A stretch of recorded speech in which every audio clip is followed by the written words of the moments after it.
Let's start then. सो क्या discuss कर रहे थे अपन, जो लास्ट सेशन हुआ था ऑब्वियसली कल का जो सेशन था उसमें अपन ने क्वेश्चन पेपर डिस्कस किया था, और इससे पहले जो सेशन हुआ था वहां पे अपन डिस्कस कर रहे थे रिगार्डिंग इनहेरिटेंस, राइट। सो उसी को अपन आगे कंटिन्यू करेंगे आज के सेशन में। सो नाउ इनहेरिटेंस के बारे में अपन ने जनरल आइडिया लिया था, एक बार क्विकली अपन रिकॉल करते हैं जो लास्ट सेशन में अपन ने पढ़ा था, और उसके बाद अपन आज के सेशन कंटिन्यू करते हैं। सो अपन ने क्या आइडिया लिया था, पहला ये था कि इजी रिलेशनशिप भी बोलते हैं इनहेरिटेंस को, राइट। अब इसके पीछे रीजन क्या है वो थोड़ी देर में शेयर होगा आज। इजी रिलेशनशिप बोलते हैं इसको। एंड दूसरा अपन ने देखा था कि मेन एडवांटेज इसका क्या है, तो एडवांटेज इसका क्या था, reusability, right. Reusability is the main advantage of inheritance. तीसरा कैसे आप इसको जावा में यूज कर सकते हो, तो कैसे यूज कर सकते हो, एक्सटेंड कीवर्ड लगा के अपन यूज कर सकते हैं, राइट। तो ये अपन ने तीन पहले पॉइंट पढ़े थे, उसके बाद अपन ने ये देखा था कि रीयूजेबिलिटी कैसे एडवांटेज है, और उसके बाद अपन ने इवन एक फ्लो भी देखा था कि इनहेरिटेंस के केस में फ्लो किस तरीके चलता, अपन ने चला के प्रैक्टिकल देखा था, राइट। ना चलते अपन आगे, और एक चीज मैं मेंशन करता हूँ कि वो इनहेरिटेंस से कितना बेनिफिट है इसका मैं आपको एग्जांपल देता हूँ। तो इनहेरिटेंस से क्या बेनिफिट है, जावा की जितनी भी क्लासेज है वेदर वो जावा ने पहले से बना रखी है, राइट। पहले से बना रखी है, उस क्लास को क्या बोलते हैं, प्री डिफाइंड क्लासेस, जो जावा ने पहले से बना रखी है। जैसे मेरा मल्टीपल थिंग्स जो अपन यूज करेंगे आगे के सेशन में, स्ट्रिंग पहले से एक क्लास जो किसने बना रखी है, जावा ने बना रखी है। इसको अपन रिक्वायरमेंट के टाइम पे यूज कर सकते हैं। कौन सी रिक्वायरमेंट में यूज करेंगे विल डिस्कस। जैसे एक क्लास और होती है स्ट्रिंग बफर, राइट। एक क्लास और होती है string builder, right. And there are lot of class, integer class, float class, double class, जिनको अपनी रिक्वायरमेंट के टाइम पे अपन यूज कर सकते हैं। रिक्वायरमेंट कब होगी वो अपन आगे देखेंगे, लेकिन ऐसी क्लास जो पहले से जावा ने बना रखी है उसको अपन बोलते हैं प्री डिफाइंड क्लासेस, राइट। और जो अपन बनाते हैं जैसे स्टूडेंट क्लास, टेस्ट क्लास, जो भी अपन बनाते हैं उसको बोलते हैं यूजर डिफाइंड क्लासेस, राइट। तो दो तरह की क्लासेस हो सकती है, pre defined and user defined. जो यूजर अपन बनाएंगे वो यूजर डिफाइंड है, जो जावा ने पहले से बना रखी है वो प्री डिफाइंड है। बट जस्ट मैं आपको एक चीज बोलना चाह रहा हूँ, वेदर क्लास प्री डिफाइंड है या यूजर डिफाइंड है, कोई सी भी क्लास अगर जावा में है तो हर एक क्लास की एक पेरेंट क्लास होती है, राइट। ये फिक्स है, हर एक क्लास की एक पेरेंट क्लास होगी, और जो पेरेंट क्लास होती है उसका नाम क्या है, ऑब्जेक्ट क्लास, राइट। तो ये कंफ्यूज होने की रिक्वायरमेंट नहीं, जो नॉर्मल अपन ऑब्जेक्ट पढ़ते हैं ना, क्लास का ऑब्जेक्ट बनाते हैं वो अलग चीज है, ऑब्जेक्ट क्लास एक अलग चीज है। ये क्लास है जिसका नाम क्या है, ऑब्जेक्ट, फाइन। तो ऑब्जेक्ट क्लास जावा में हर एक क्लास की पेरेंट क्लास है। अब पता है इसके पीछे अगर रीजन पूछोगे मेरे से, सर ऐसा क्यों कर रहा था इन्होंने कि कोई सी भी क्लास आप बनाओगे तो उसकी पेरेंट क्लास कौन सी रहेगी, ऑब्जेक्ट। अब देखो ऐसा क्यों कर रहा था मैं आपको बताता हूँ, क्योंकि एक्चुअल में ऐसी बहुत सारी कॉमन चीज है जो सबको चाहिए, हर एक क्लास को चाहिए, राइट। तो जैसे प्री डिफाइंड टोटल कितनी क्लास है, 5000 से भी ज्यादा जावा ने पहले से क्लासेस बना रखी है, 5000 प्लस क्लासेस तो प्री डिफाइंड है, और उसके बाद तुम जितनी बनाओगे वो यूजर डिफाइंड होगी, राइट। इतनी क्लासेस तो प्री डिफाइंड है। अब कुछ काम होते हैं जो सब क्लास को चाहिए होंगे, राइट। जैसे मैं ऐसे बहुत सारे काम है अपन पढ़ेंगे, पूरी अपन ऑब्जेक्ट क्लास को अलग से पढ़ेंगे, तो एटलीस्ट अपन 2-3 दिन का सेशन ऑब्जेक्ट क्लास पे देंगे, तब जाकर आपको पता चलेगा ऑब्जेक्ट क्लास क्या होता है, कितनी चीजें होती है इसमें। तो उसमें बहुत सारे काम होते हैं, तो मैं आपको बता दूं जैसे टोटल ऑब्जेक्ट क्लास पे कितने काम, ऑब्जेक्ट क्लास कितने काम करता है, जैसे टोटल 12 इसमें है, राइट।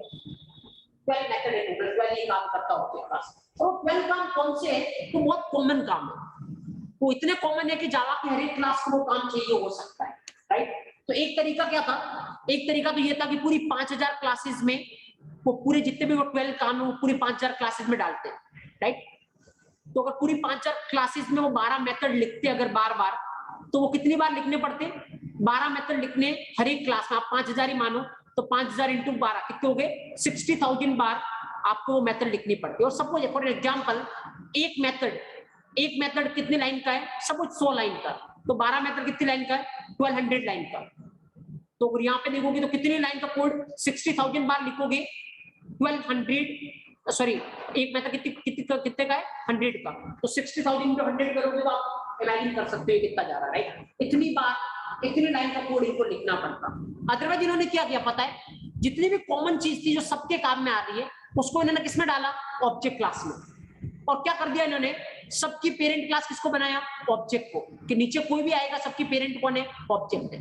तो ऑब्वियसली आपको पता है लास्ट सेशन से अपन ने पढ़ा था पेरेंट क्लास की चीज बाय डिफॉल्ट किसमें अवेलेबल रहती है, चाइल्ड में, राइट। तो ऑब्जेक्ट क्लास सबकी पेरेंट है, तो ऑब्जेक्ट क्लास में जो 12 मेथड है वो बाय डिफॉल्ट किसमें अवेलेबल होंगे, सारे क्लासेस, राइट। तो यहाँ पे देखो इन 12 मेथड को कितनी बार लिखा, एक बार, कितनी क्लासेज यूज कर सकती है, जितनी जावा में क्लासेज है, तुम आज बना रहे हो कल बना रहे हो, जितनी क्लासेज है सब की सब इन 12 मेथड को क्या कर सकती है, यूज कर सकती है। तो ये 12 मेथड का कोड कितनी बार लिखा, एक बार। यूज कितनी बार कर रहे हो, मल्टीपल टाइम। इसको बोलते रीयूजेबिलिटी, राइट। सो एक्चुअल में इन्होंने ऑब्जेक्ट क्लास को पेरेंट बनाने का पर्पस क्या था, रीयूजेबिलिटी, ताकि वो सारे कॉमन काम जो जावा की हर एक क्लास को चाहिए वो उसको बार बार नहीं लिखना पड़े, एक बार लिखना पड़े, राइट। तो उससे क्या मिल रहा है, रीयूजेबिलिटी। और रीयूजेबिलिटी मतलब एक्चुअल में क्या हो रहा है, लाइन ऑफ कोड कम हो रहा है, और लाइन ऑफ कोड कम हो रहा है मतलब क्या बढ़ रही है, रीडेबिलिटी बढ़ रही है, राइट। सारी चीजें आपस में इंटरकनेक्टेड है एक्चुअली तरीके से। तो ध्यान रखना, एक इंपॉर्टेंट फेवरेट क्वेश्चन है, बाय डिफॉल्ट सबकी पेरेंट क्लास कौन सी होती है, ऑब्जेक्ट क्लास। रीजन अगला ऑप्शन 100% हो जाएगा बाय। तो ऐसी कॉमन चीज जो जावा के हर एक क्लास को चाहिए, वो एक तरीका तो क्या था, सारी क्लासेस में अलग अलग लिखते हैं, और दूसरा तरीका क्या, उसको ऑब्जेक्ट क्लास में डाल के सबकी पेरेंट किसको बना दिया, ऑब्जेक्ट है। तो बाय डिफॉल्ट वो सारी चीजें किसमें अवेलेबल हो जाएगी, सारी क्लासेस में अवेलेबल हो जाएगी। तो क्या मिल रहा है इससे, रीयूजेबिलिटी। तो मैं आपको ये बताना चाह रहा हूँ इनहेरिटेंस का एडवांटेज क्या है। इंटरनली जावा ने इनहेरिटेंस यूज कर रखा है किस फॉर्म में, ऑब्जेक्ट क्लास के फॉर्म में, और भी बहुत सारे फॉर्म होते हैं, लेकिन ये बाय डिफॉल्ट सबकी पेरेंट क्लास होती है, राइट। नाउ अब इसके बाद अपने को आगे कुछ चीज और देखने की रिक्वायरमेंट है। अब इनहेरिटेंस कितने टाइप के होते हैं ये अपने को देखने की रिक्वायरमेंट है। टोटल इनहेरिटेंस कितने टाइप के होते हैं जब हम बात करते हैं जावा की, राइट। तो जब हम जावा की बात करते हैं तो इनहेरिटेंस टोटल, पहले नॉर्मल इनहेरिटेंस की बात करते हैं, अपन जावा की बात नहीं करते। अगर अपन नॉर्मल इनहेरिटेंस की बात करें तो टोटल कितने तरीके के इनहेरिटेंस हो सकते हैं, there are total 6 ways. Simple inheritance, simple बोलो या कुछ लोग उसको सिंगल भी बोलते हैं, आप कुछ भी यूज कर सकते हो। सेकंड अगर आप बोलोगे multi level inheritance, fine. Number third अगर आप बोलोगे तो that is what, hierarchical inheritance,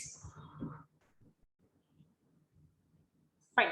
number fourth आप अगर बोलोगे hybrid inheritance.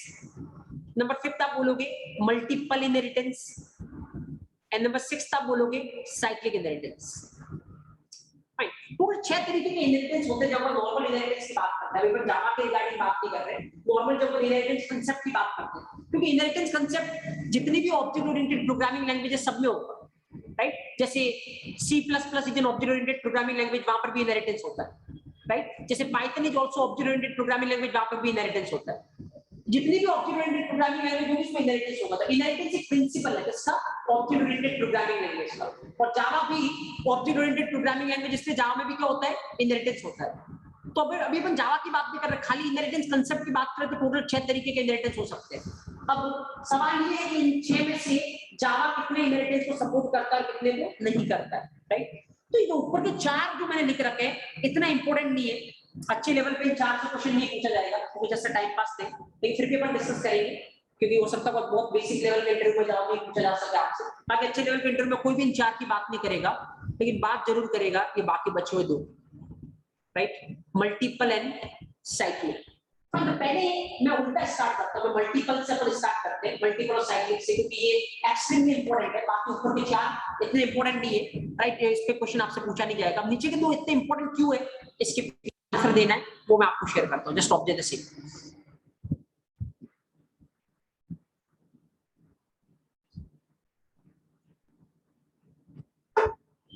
Fine, okay. Now यहां पे अपन देखते हैं, सबसे पहले अपन स्टार्ट करते हैं मल्टीपल इनहेरिटेंस। इस पर कितने तरीके के क्वेश्चन पूछे जा सकते हैं वो अपन देखते हैं। पहले सबसे पहले तो ये देखते हैं मल्टीपल इनहेरिटेंस क्या होता है, और फिर ये इतना इंपॉर्टेंट क्यों है उस पर बनाएंगे। मल्टीपल इनहेरिटेंस क्या होता है, सिंपल है। अगर एक क्लास है, जैसे मान लो ये क्लास है, जैसे C क्लास, और 2 और क्लास में, एक डायग्राम बना रहा हूं, एक A क्लास है, क्लास का नाम A है, और एक क्लास का नाम क्या है, B, राइट। ये C क्लास है, इसकी 2 पेरेंट है, A भी पेरेंट है और B भी इसकी पेरेंट है, राइट। अगर ऐसा कुछ डायग्राम है, ये जिस तरफ मैंने एरो लगा रखे हैं वो पेरेंट है, राइट, जिस साइड से एरो आ रहे हैं वो चाइल्ड है। तो यहाँ पे देखोगे C एक चाइल्ड क्लास है, और C क्लास की कितनी पेरेंट क्लास है, 2 पेरेंट क्लास, राइट, A और B। अगर किसी क्लास की एक से ज्यादा पेरेंट क्लास है तो उसका मतलब उसको क्या बोलेंगे अपन, मल्टीपल इनहेरिटेंस। तो ये क्या हो रहा है एक्चुअल में, कि जो डायग्राम है उसको रिप्रेजेंट कर रहा है मल्टीपल इनहेरिटेंस, क्योंकि C क्लास की एक से ज्यादा पेरेंट क्लास। अब सवाल ये है, जावा मल्टीपल इनहेरिटेंस को सपोर्ट करता है या नहीं।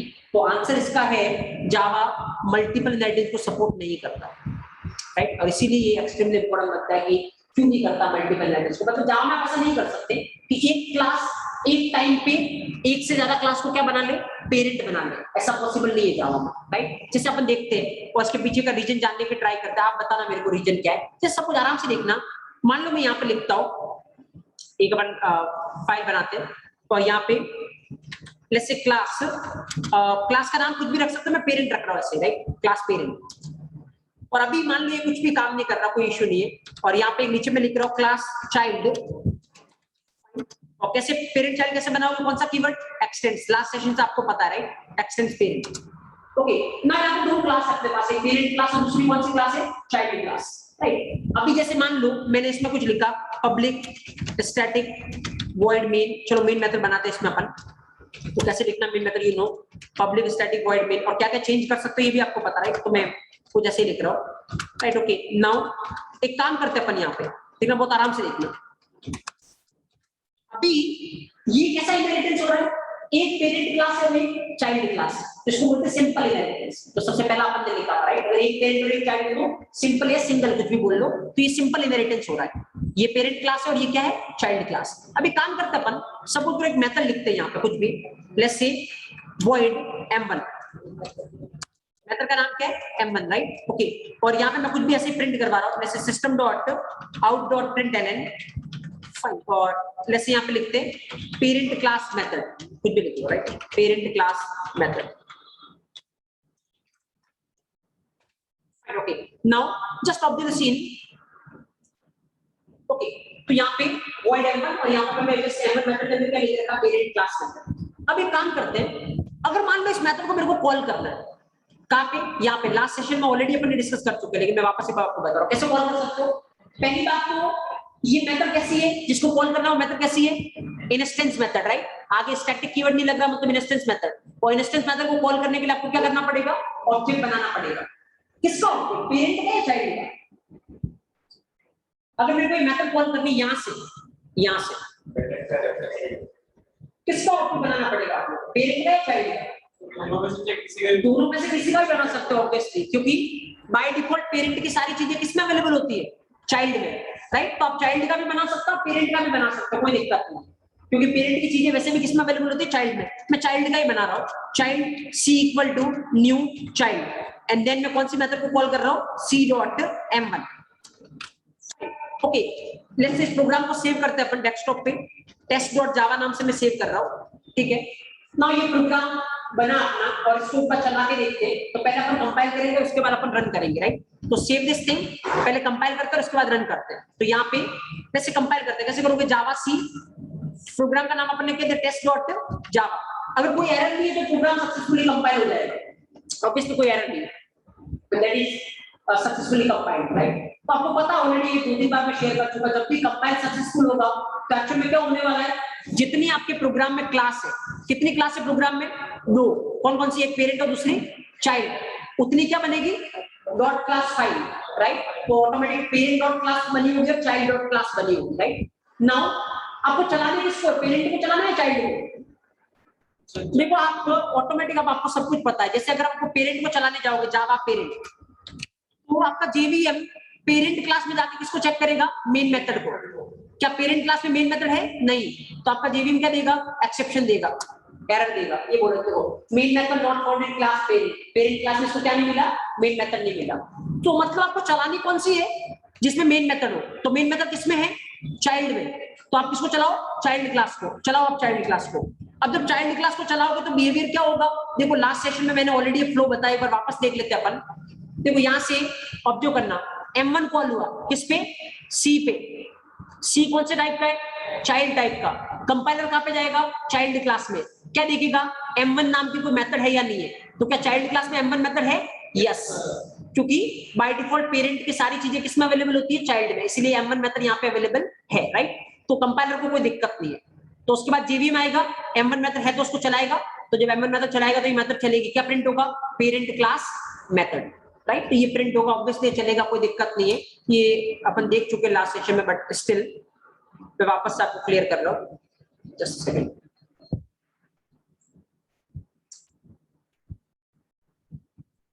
या तो अब इसको चला के देखोगे आपको, तो ऑब्वियसली यहाँ पे आउटपुट आएगा, that is what? Parent class method.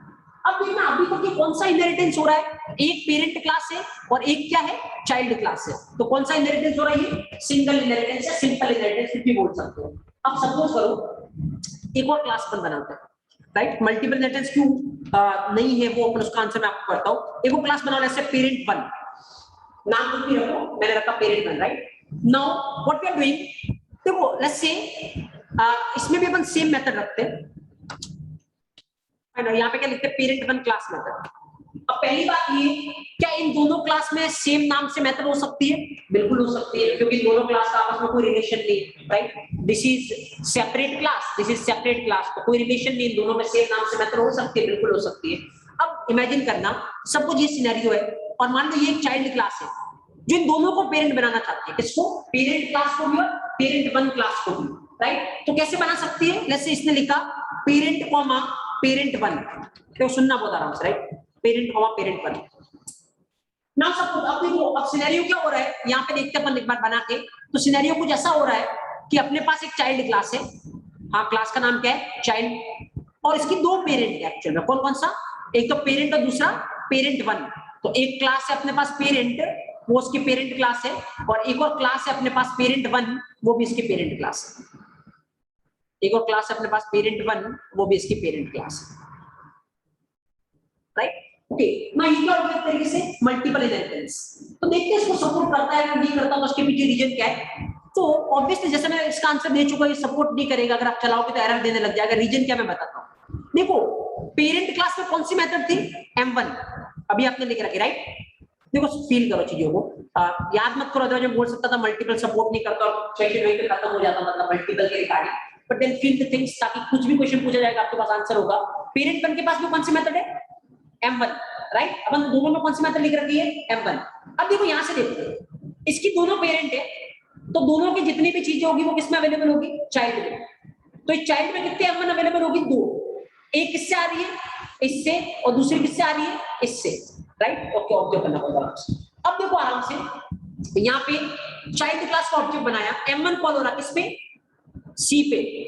C कौन से टाइप का, चाइल्ड टाइप का, कंपाइलर जाएगा चाइल्ड क्लास में, और चाइल्ड क्लास में देखिएगा M1 मेथड है या नहीं है, तो उसको क्या पता चलेगा, चाइल्ड क्लास में कितने M1 मेथड है, 2।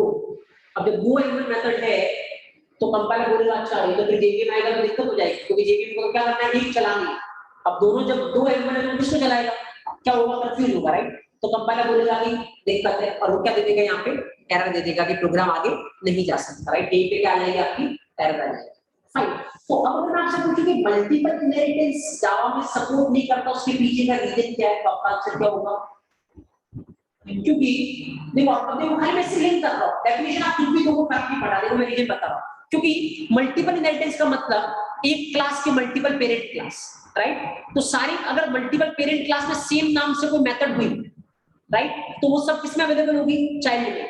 और फिर अगर चाइल्ड पे अपन ने उस मेथड को कॉल किया, तो यहाँ पे कंफ्यूजन है कि कौन सी किसकी वो मेथड चलेगी, और इस कंफ्यूजन का जावा के पास कोई आंसर है नहीं, एंड दैट्स व्हाई इन्होंने इसको ब्लॉक कर रखा है, मल्टीपल इनहेरिटेंस को ब्लॉक कर रखा है, राइट। अब जैसे देखो, अगर इसको चलाओगे ना तो एरर आएगी, इसमें कोई डाउट नहीं है। एक बार चला के बताता हूं मैं आपको, तो उसके बाद अगेन आपके डाउट आता है, मैं इस पे चलता हूं।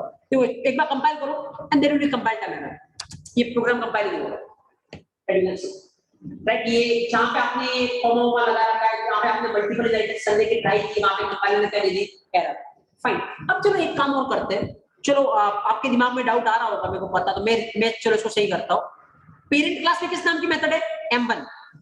पेरेंट 1 क्लास में किस नाम की मेथड ले लेता हूं, जैसे M2, राइट। आराम से देखिए, अब अभी बस सिनेरियो क्या, पेरेंट में कैसी मेथड है, M1, और पेरेंट 1 में कैसी है, M2। दोनों का नाम क्या है, अलग अलग है, राइट। और देन अब देखो, अब सिनेरियो क्या होगा, अब देखना आराम से, यहाँ पे इसके पास M1 है और पेरेंट 1 के पास कौन सी है, M2, राइट। ऑब्जेक्ट इसके पास M2 है। अब देखो बाय डिफॉल्ट दोनों की प्रॉपर्टी किसमें अवेलेबल होगी, चाइल्ड में। तो चाइल्ड के पास एक तो M1 आ रही है, दूसरा क्या आ रही है, M2। अब देखो यहां से किसको कॉल कर रहे हैं, M1 को, तो M1 कॉल किस पे, C पे। C कौन से टाइप का, चाइल्ड टाइप का। कंपाइलर जाएगा चाइल्ड क्लास में, क्या M1 है, यस है, और कितनी है, एक ही है। तो क्या इस बार कोई कंफ्यूजन होगा, नहीं। पिछली बार कंफ्यूजन क्यों हो रहा था, क्योंकि चाइल्ड के पास कितनी M1 थी, 2, क्योंकि इसके पास भी नाम M1 था और इसके पास भी नाम क्या था, M1 था। अब दोनों में नाम अलग अलग है, तो अगर ये M1 को ढूंढने जाएगा तो यहाँ पे कोई कंफ्यूजन होगा नहीं। लेकिन फिर भी अगर आप इस प्रोग्राम को चलाओगे तो क्या आएगी? Error, right? अब देखो पिछली बार तो मैंने आपको जस्टिफाई किया था कि एरर क्यों आ रही है, क्योंकि कंफ्यूजन हो रहा है। इस बार तो कोई कंफ्यूजन नहीं है, लेकिन फिर भी एरर आएगी। अगर चलाओगे तो अभी भी वही सेम, कोई चेंज हुआ नहीं। तो व्हाट इज द रीजन? इस बार क्या दिक्कत है? क्योंकि एक्चुअल में दिक्कत इस बार नहीं है। अब देखो अगर मल्टीपल इनहेरिटेंस को सपोर्ट किया होता तो दिक्कत क्या होती मैं आपको बताता हूँ। तो फिर अगर ऐसे किया होता कि कंफ्यूजन हो रहा तो एरर दे दे और कंफ्यूजन नहीं हो रहा तो एरर मत दे, तो एक्चुअल में आपके कंपाइलर को बहुत सारी चीजें चेक करनी पड़ती, राइट? जैसे मान लो आप सपोज करो ऊपर कितनी क्लासेस होती, 100 क्लासेस होती मान लो, और इस क्लास ने कितने को पेरेंट बनाया होता, 100 को। तो आपके कंपाइलर को पूरी 100 क्लासेस में डालिए देखना पड़ता कोई कॉमन मेथड तो नहीं है। और अगर कोई कॉमन मेथड होती तो फिर क्या देता? एरर। और कुछ कॉमन मेथड नहीं होती तो चलने देता, राइट? अब अगर इतनी चेकिंग करने जाता तो ऑब्वियसली क्या होता? बहुत टाइम कंज्यूम होगा, राइट? और बहुत टाइम कंज्यूम होगा तो क्या डाउन होगी? परफॉर्मेंस डाउन होगी, राइट? इसीलिए मैंने बोला कि ऐसा हो सकता है, ऐसा बहुत बार हो सकता है कि दो क्लासेस को अगर पेरेंट बनाए दोनों में सेम नाम से कुछ हो जाए, राइट? मतलब कंफ्यूजन होने के बहुत बार चांस है। इसलिए मैंने स्ट्रिक्टली ब्लॉक कर दिया कि वेदर कंफ्यूजन हो रहा है या नहीं हो रहा है, मल्टीपल इनहेरिटेंस हो नहीं सकता, राइट? तो अब कंपाइलर कुछ नहीं करता है, जैसे ही आपने एक के बाद दूसरी क्लास लिखने की ट्राई की, इसको पता चलेगा क्या हो रहा है, मल्टीपल इनहेरिटेंस, वहीं पे ये क्या कर देगा? ब्लॉक कर देगा, राइट? आगे बढ़ने नहीं देगा, वेदर कंफ्यूजन हो रहा है या नहीं हो रहा है, राइट? या बोलिए मैं आपको मैं बता रहा हूँ। या सो यहाँ पे उसकी वजह से क्या हो रही है, ये मैंने फिक्स ब्लॉक कर दिया कि अगर आपने एक क्लास के बाद दूसरी क्लास का नाम लिखा है तो इसका मतलब मल्टीपल इनहेरिटेंस हो रहा है। मल्टीपल इनहेरिटेंस जावा में क्या नहीं करता, सपोर्ट नहीं कर रहा, तो वहीं पे क्या आ जाएगी? Error, right? भले कंफ्यूजन हो रहा है या नहीं हो रहा, लेकिन क्या सोच के ब्लॉक किया? क्योंकि मल्टीपल बार ये चांसेस है कि क्या हो सकता है? कंफ्यूजन हो सकता है अगर पेरेंट में सेम नाम की मेथड हो। अब देखो रीजन अगर आपको पता चल गया कि मल्टीपल इनहेरिटेंस क्यों ब्लॉक है, तो अब मैं बताता हूं आपको आंसर किस तरीके से करना है। तो अगर आपसे पूछा जाए सपोज जैसे ये मल्टीपल इनहेरिटेंस है, राइट?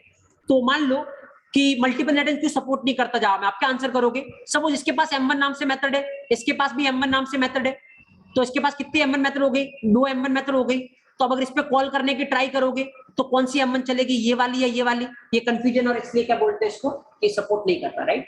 सो मतलब आपको क्या आंसर करना है कि अगर 2 या 2 से ज्यादा क्लासेज पेरेंट है तो 2 या 2 से ज्यादा क्लासेज में सेम नाम की मेथड हो सकती है, और उस केस में चाइल्ड क्लास को क्या हो सकता है? कंफ्यूजन हो सकता है, और उसको रोकने के लिए क्या कर दिया? मल्टीपल को ब्लॉक कर दिया। तो आपको ऐसे बोलना कंफ्यूजन हो सकता है, हमेशा होगा इस तरीके से नहीं बोलना अपनी डेफिनेशन में, राइट? क्योंकि हमेशा नहीं हो रहा है लेकिन मल्टीपल बार हो सकता है, इसलिए इन्होंने इसको क्या कर दिया? ब्लॉक कर दिया।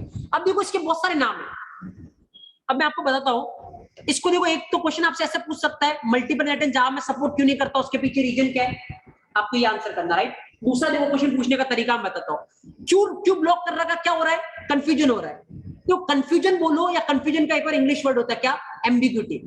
एम्बिग्यूटी मतलब जहां पे एक से ज्यादा आपके पास चॉइस हो और आप डिसाइड नहीं कर पा रहे हो कि किसके पास जाना है, राइट? उसको बोलते हैं एम्बिग्यूटी। तो इसको इवन आपको ऐसे ही पूछा जा सकता है एम्बिग्यूटी प्रॉब्लम क्या है जावा में। तो एम्बिग्यूटी प्रॉब्लम क्या है? जावा मल्टीपल इनहेरिटेंस सपोर्ट नहीं करता, व्हाई? Due to confusion. इसको आप क्या बोल सकते हो? एम्बिग्यूटी प्रॉब्लम बोल सकते हो, राइट? एंड इवन एक और चीज है जिसको मैं आपको बोलना चाहूंगा, बहुत सारे इंटरव्यू में आपसे ऐसा भी पूछा जा सकता है। देखो यहाँ पे अगेन थोड़ा लिंक करना वापस, लेट्स सपोज एक चाइल्ड क्लास है, राइट? थोड़ा मैं इसको नीचे करता हूं सो दैट आप इजीली फील कर पाओगे। लेट्स से एक चाइल्ड क्लास है, नाम है चाइल्ड, एक क्लास है ए क्लास लेट्स से और एक बी क्लास है, राइट? ये दोनों इसके पेरेंट है, दोनों इसके पेरेंट है, राइट? तो दिक्कत क्या हो रही है कि अगर दोनों में सेम नाम से कोई मेथड हुआ, लेट्स से M1 M1, तो इसके पास अगर मैंने कॉल करने की ट्राई की लेट्स से 3.M1, तो अब ये पता नहीं चलेगा कि इसके पास जाना है या इसके पास जाना, right? That's the problem. Now observe करना, ये देखो थोड़ा सा अगर मैं इस शेप को ऐसे कर दूं ना, राइट? तो ये एक तरीके से किसका शेप बन गया? Diamond, right?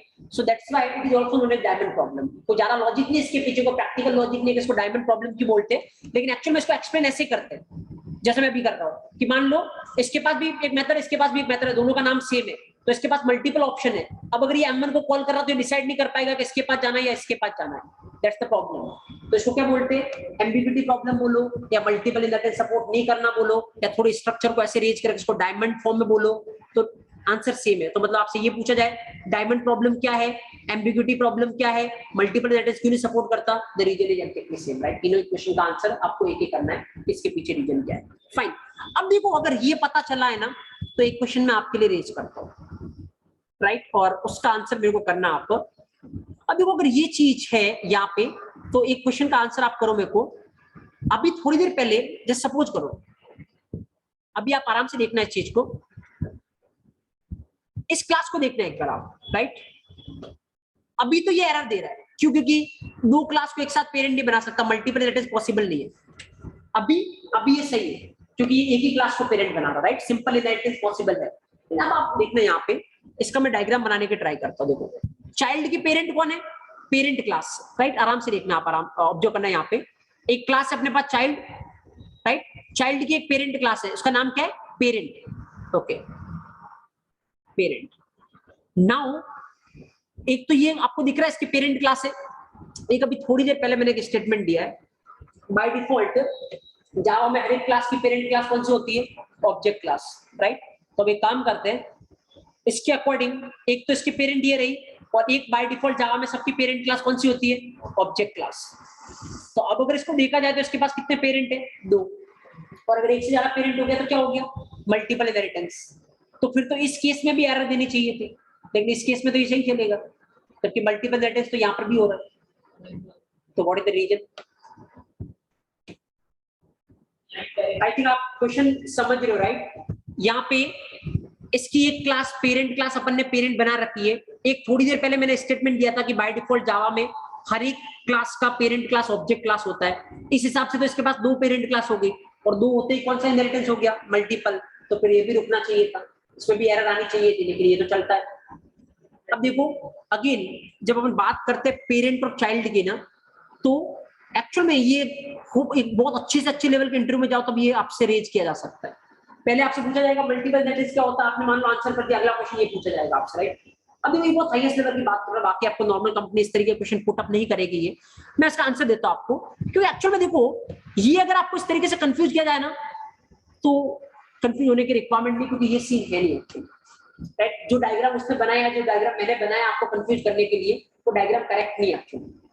पता एक्चुअली में डायग्राम करेक्ट क्या है, मैं बताता हूँ। इसका डायग्राम क्या बनेगा, इसका डायग्राम मैं वहां पे बनाता हूँ, तो ऐसा होगा। देखो, दो तरीके का पेरेंट चाइल्ड चलता है, एक डायरेक्ट पेरेंट और दूसरा इनडायरेक्ट पेरेंट, राइट। तो यहाँ पे एक्चुअली पता क्या होगा, आपका चाइल्ड है, आपका चाइल्ड क्लास था, उसका पेरेंट आपने किसको बनाया? पेरेंट क्लास को, राइट। ओके, उसका पेरेंट आपने बनाया पेरेंट क्लास को। अब देखो ऊपर चलते जाओ, पेरेंट क्लास के पास जाओ। पेरेंट क्लास के पास कोई किसी इस क्लास के किसी को आपने पेरेंट बना रखा है? नहीं। तो इस क्लास का किसी को पेरेंट नहीं बना रखा है, मतलब इसके ऊपर कौन होगी? Object class, right. Object here, इसके ऊपर कौन होगी? Object class. Now you can see this diagram is correct. अब देखो, जैसे मैंने जहां से अपन ने स्टार्ट किया था सेशन, वापस वहां पे चलते हैं। तो just feel the things. Object class में कितनी मेथड थी? मैंने बोला था 12, राइट। 12 मेथड जो सबके काम में आ रही है, राइट। हर एक क्लास को वो चाहिए, इसीलिए सबकी पेरेंट किसको बना रखा है? ऑब्जेक्ट क्लास को। तो अब देखो, एक्चुअल में ऑब्जेक्ट क्लास इसकी पेरेंट है? यस है। इसकी पेरेंट है? यस है। लेकिन फर्क इतना सा है, इसकी कैसी पेरेंट है? Direct parent. ये डायरेक्ट पेरेंट है, और इसका कैसा पेरेंट है? Indirect parent. क्योंकि काम तो आपको किससे था? इन 12 प्रॉपर्टी से था ना। तो अब देखो, ये इसकी पेरेंट है, मतलब इसकी 12 प्रॉपर्टी किसमें आएगी? इसमें आएगी। और ये इसकी पेरेंट है, मतलब ये वाली 12 घूम फिर के इसके पास भी आएगी। तो अल्टीमेटली जो ऑब्जेक्ट क्लास के पास जो 12 मेथड थी, वो किसके पास आ रही है? चाइल्ड के पास आ रही है। लेकिन वो डायरेक्ट नहीं आ रही, किसके थ्रू आ रही है? पेरेंट क्लास के थ्रू आ रही है। लेकिन किसी के थ्रू आओ या डायरेक्ट, अपने को तो 12 प्रॉपर्टीज से मतलब था जो आ रही है, राइट। तो जस्ट इसको बोलते हैं इनडायरेक्ट इनहेरिटेंस। सो मतलब अगर इस तरीके से कंफ्यूज किया जाए ना, तो अभी देखो आंसर देने का तरीका वापस बदल रहा हूं। किसी से भी पूछोगे ना कि जावा में हर एक क्लास की पेरेंट क्लास कौन सी है, हर कोई आपको आंसर करेगा ऑब्जेक्ट, क्योंकि बहुत ही कॉमन क्वेश्चन है, राइट। लेकिन आपको आंसर इस तरीके से नहीं करना है। अब आपको आंसर करना है बाय डिफॉल्ट हर एक क्लास की आइदर डायरेक्ट और इनडायरेक्ट पेरेंट क्लास कौन सी होती है? Object class, right. डायरेक्ट मत बोलो कि पेरेंट क्लास, क्योंकि पेरेंट क्लास बोलने से सिनेरियो खराब होगा। अब आप ऐसा बोलो इनडायरेक्ट या डायरेक्ट पेरेंट क्लास। तो अगला क्वेश्चन 100% आपसे आएगा, इनडायरेक्ट पेरेंट क्लास क्या होती है और डायरेक्ट पेरेंट क्लास क्या होती है, राइट। तो डायरेक्ट क्या होती है? डायरेक्ट प्रॉपर्टी अपने पास आ रही है, इनडायरेक्ट किसी के थ्रू आ रही है, राइट। और इनडायरेक्ट बनाने का क्या सेंस है? तो आपको बोलना कि अगर डायरेक्ट पेरेंट होती ना, तो फिर सिंगल इनहेरिटेंस भी नहीं चलता, राइट। क्योंकि सिंगल पे कौन सा बन जाता? Multiple, right. अदरवाइज अगर सिंगल चल रहा है, इसका मतलब ये कैसी पेरेंट है? इनडायरेक्ट पेरेंट है, right. So this is the correct diagram. वो जो वहां पे मैंने बताया था आपको कंफ्यूज करने के लिए, वो करेक्ट डायग्राम नहीं इस सिनेरियो का, right. So that's a same. तो मेक श्योर अब अपने को 2 चीजें यहाँ से एड ऑन करनी है। पहली बात, ऑब्जेक्ट क्लास हर एक की पेरेंट होती है आइदर डायरेक्टली और इनडायरेक्टली। पेरेंट क्यों होती है? तो कितने क्वेश्चन कवर हो, फटाफट आप खुद से आंसर करो। दूसरा, पेरेंट क्यों होती है? हाँ, क्योंकि ऐसी मेथड जो सबके काम में आ रही हो, ऑब्जेक्ट में डाल रखा है और वहां से सबको मिल रही है, तो क्या बढ़ रहा है एक्चुअल में? रीयूजेबिलिटी बढ़ रहा है, राइट? ओके। तीसरा, अगर अपन देखें मल्टीपल इनहेरिटेंस जावा में सपोर्ट करता है? नहीं। What's the reason? क्योंकि इससे कंफ्यूजन, एम्बिग्यूटी बढ़ सकती है, राइट? कंफ्यूजन बोलो, एम्बिग्यूटी बोलो, डायमंड प्रॉब्लम बोलो, राइट? तो इसको रोकने के लिए उन्होंने मल्टीपल इनहेरिटेंस को ब्लॉक कर रखा है। चौथा, सिंगल इनहेरिटेंस मल्टीपल की तरह एक्ट करता है? नहीं, क्योंकि ऑब्जेक्ट क्लास कैसी बनेगी उस केस में? इनडायरेक्ट पेरेंट, डायरेक्ट पेरेंट नहीं बनेगी, right? So that's a thing जो यहाँ से आपको ध्यान रखने की रिक्वायरमेंट है। So let's write it down fastly, यहाँ तक लिखो, उसके बाद अपन आगे डिस्कस करते हैं। सो हेडिंग डालो पहले, types of inheritance. Types of inheritance, types of inheritance. और एक बार आप लिख लो, एक बार सारे टाइप के नाम लिख लो, फिर अपन वन बाय वन करके डिस्कस करते हैं। सिंपल बोलो या फिर सिंगल बोलो, राइट? सिंपल और single inheritance. Second, multi level inheritance. Number third, hierarchical inheritance.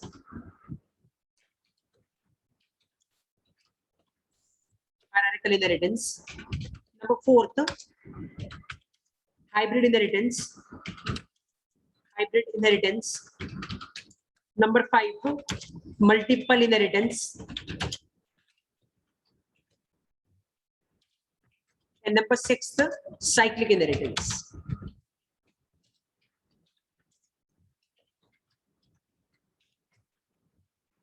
Okay, अब इसमें से ये नीचे वाला दो है, आपको दिख रहा है, मल्टीपल और साइक्लिक। इस पे एक्सट्रीमली इंपॉर्टेंट मार्क कर लो, और दोनों में से भी खास करके मल्टीपल पे this is extreme important part.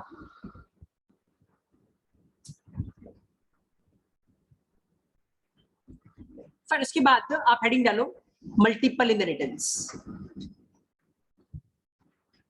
Multiple inheritance.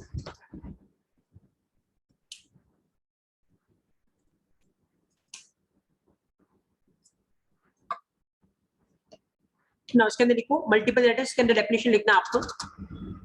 आप डेफिनेशन खुद से बता सकते हो, बोलो क्या डेफिनेशन होगी, बोलो किसको बोलते हैं मल्टीपल इनहेरिटेंस। चलो मैं यहाँ पे डायग्राम बनाता हूँ, उसके बाद आप बताएं मेरे को कि मल्टीपल इनहेरिटेंस की डेफिनेशन क्या होगी। तो ये कोई याद नहीं रखना कि मैं जैसे लिखवा रहा हूँ वैसे ही आप याद रखो, कोई जरूरी नहीं है, आप अपने हिसाब से इसको कुछ भी बना सकते हो। द फैक्ट इज, यहाँ पे कौन सी क्लास है, ऐसा कुछ भी ले लो, चाइल्ड क्लास, और यहाँ पे लेट्स से एक क्लास ले लो पेरेंट, और एक क्लास ले लो क्या, पेरेंट वन, राइट? कुछ भी नाम ले लो आप। ओके, तो व्हाट इज मल्टीपल इनहेरिटेंस? अगर एक क्लास की एक टाइम पे एक से ज्यादा डायरेक्ट पेरेंट क्लास है, तो उसको क्या बोलोगे, multiple. Again direct word mention करना है, तो इनडायरेक्ट हो सकती है, फाइन। तो just right it down, multiple inheritance के अंदर डेफिनेशन लिखिए। If A class having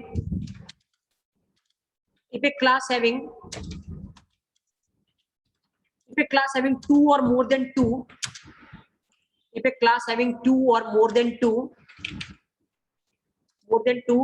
direct parent class, if a class having two or more than two direct parent class,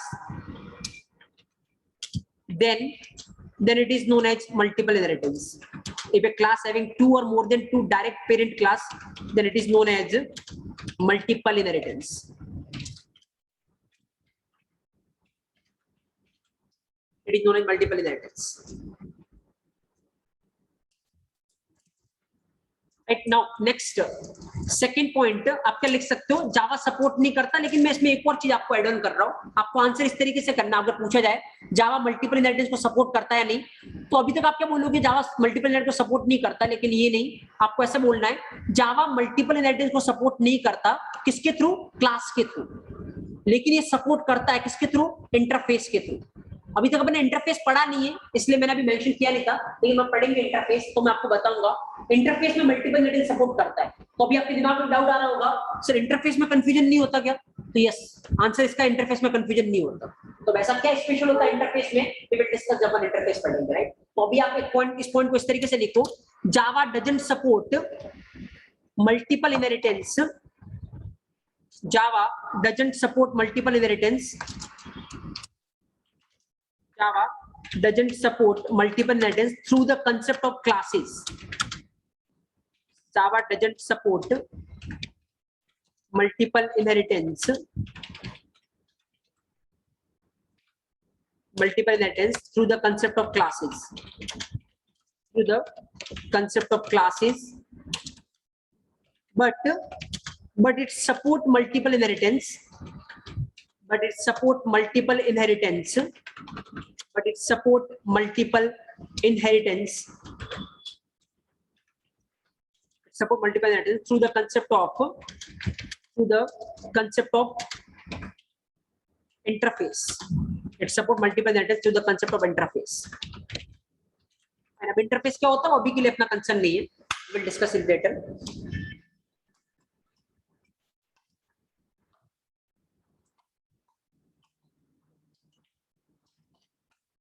Okay.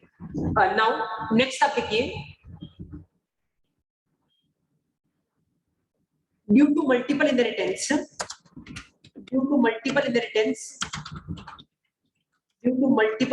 in classes,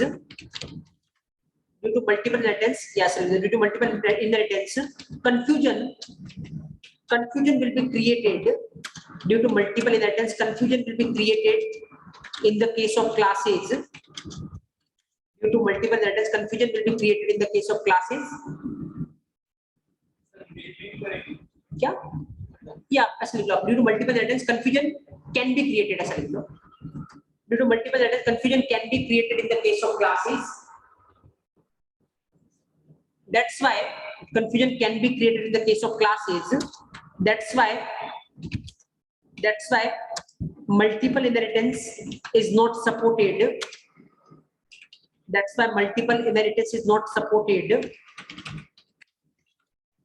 Multiple inheritance is not supported. That's why multiple inheritance is not supported in classes. Multiple inheritance is not supported in classes. That's why multiple inheritance is not supported in classes. Right? And इसी line में लिखना. This is also known as ambiguity problem. Is also known as ambiguity problem or diamond problem. Is also known as ambiguity problem or diamond problem. Confusion को आप ambiguity बोल सकते हो. So that's why it is also known as ambiguity problem or diamond problem, right?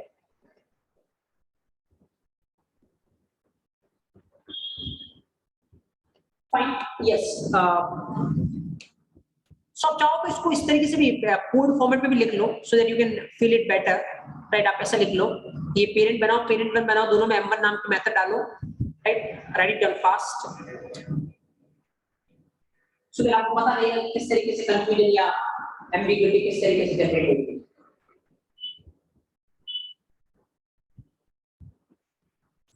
या नहीं overloading पढ़ेंगे well clear. Right, किसी का डाउट है कि मेथड ओवरलोडिंग में कंफ्यूजन नहीं होता. अभी मतलब ओवरलोडिंग पढ़ा नहीं, इससे 10 बार तो अगला टॉपिक ओवरलोडिंग ही पढ़ेंगे. उस टाइम आपको बताऊंगा कि उस केस में कंफ्यूजन नहीं है.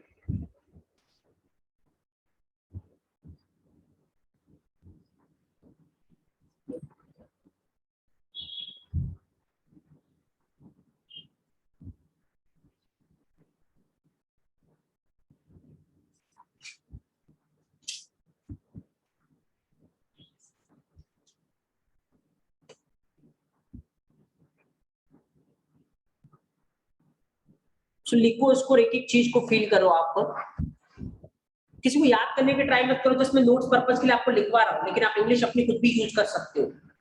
खाली आपको जिस्ट पता होना चाहिए कि क्यों सपोर्ट नहीं कर रहा है, एम्बिग्युइटी प्रॉब्लम क्या होती है, किस तरीके से जनरेट हो रही है.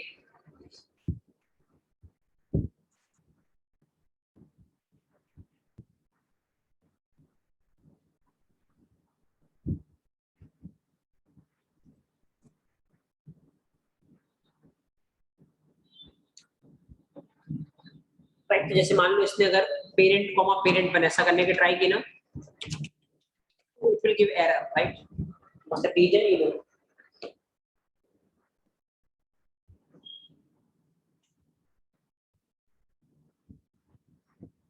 इवन आपको डायग्राम भी बना देना, क्योंकि इस केस में सिनेरियो क्या बन रहा है मैं यहाँ पे बना देता हूँ.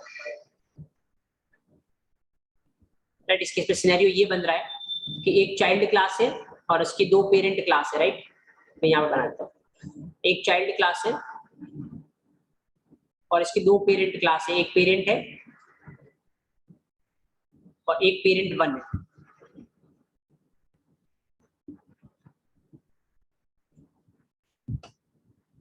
राइट। और दोनों के पास एक मेथड है m1 नाम से, और अपन कॉल करवा रहे चाइल्ड पे m1। It will be confused, इसके पास जाना है या इसके पास जाना है, and that's why it is blocked.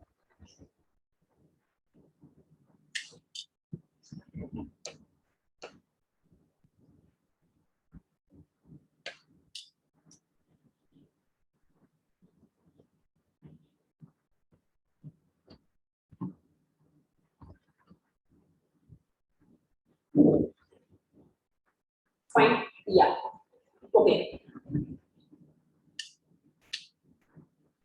Now then, next mention करें आप,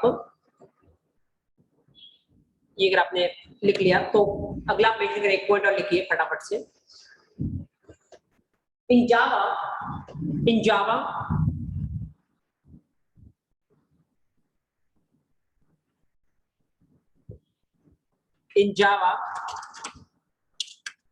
object class is by default parent. Java object class is by default parent class of Java object class is by default parent class of every Java class. By default parent class of every Java class, either directly or indirectly. Object class is parent class of every Java class, either directly or indirectly. In Java, object class is by default parent class of every Java class, either directly or indirectly. Right? Next point now, the most common methods which are applicable,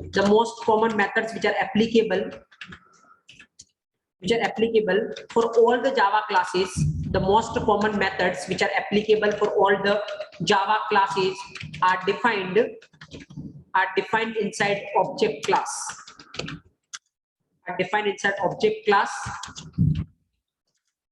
The most common methods which are applicable for all the Java classes are defined inside object class, so that these methods will be available, so that these methods can be available to all the Java classes. These methods can be available to all the Java classes. The most common methods which are applicable for all the Java classes are defined inside object class, so that these methods can be available to all the Java classes.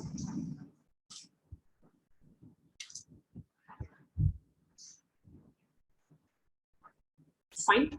So due to this, we are getting reusability. So due to this, we are getting reusability. So due to this, we are getting reusability. Right? Okay. Now,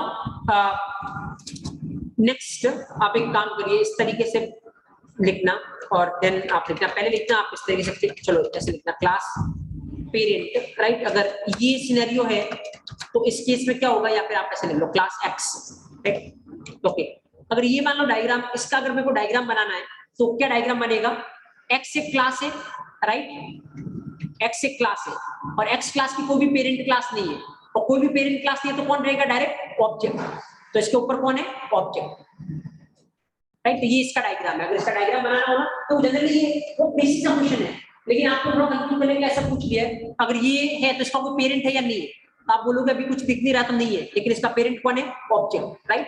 और जैसे suppose नीचे मैं कुछ लिख रहा हूँ, observe करना, या मान लो मैं ऐसा कुछ लिख रहा हूँ, जैसे मान लो ये अलग एग्जांपल है, right, class X, and then मैं नीचे लिख रहा हूँ क्लास वाई एक्सटेंड्स एक्स। तो ऑब्जर्व करना, यहाँ पे अगर डायग्राम बनाने जाओगे तो क्या होगा, एक y क्लास है, y का पेरेंट कौन है, x, देन x क्लास है, x का पेरेंट कोई नहीं तो कौन रहेगा, ऑब्जेक्ट। तो यहाँ पे अगर आप बात करोगे तो देखो ऑब्जेक्ट क्लास x की तो कैसी पेरेंट है, डायरेक्ट, और y की कैसी है, indirect, right. So just right it down, कुछ पॉइंट नंबर पे लिख लो, एक काम करो, पॉइंट लिखो, पॉइंट नंबर फर्स्ट लिखो, पॉइंट नंबर फर्स्ट देखो, if a class don't have any other parent, if a class don't have any other parent class, if a class don't have any other parent class, if a class don't have any other parent class, then object class will be, then object class will be its direct parent class. If a class don't have any other parent class, then object class will be its direct parent class, right? और उसके बाद example ये लिख लो, ये वाला for example first ये वाला लिख लो, क्लास x और डायग्राम ये बना लेना इधर वाला x और इसका डायरेक्ट बना पेरेंट, राइट? डायरेक्ट पेरेंट बना object.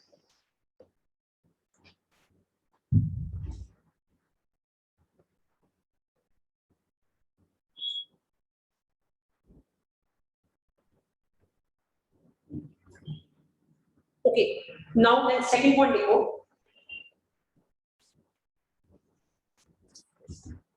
if a class having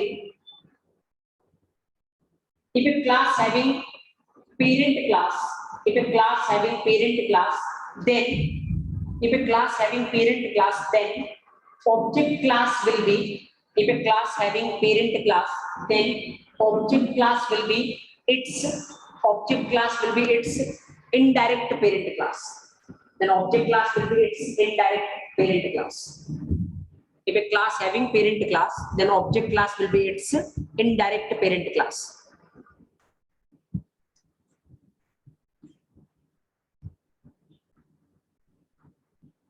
Fine, okay, yeah. So you can try to mention this example. ये बोल सकते हो यहाँ पे जैसे x का डायरेक्ट पेरेंट है ऑब्जेक्ट और y का इनडायरेक्ट पेरेंट है ऑब्जेक्ट, राइट? तो ये एग्जांपल आप मेक कर सकते हो।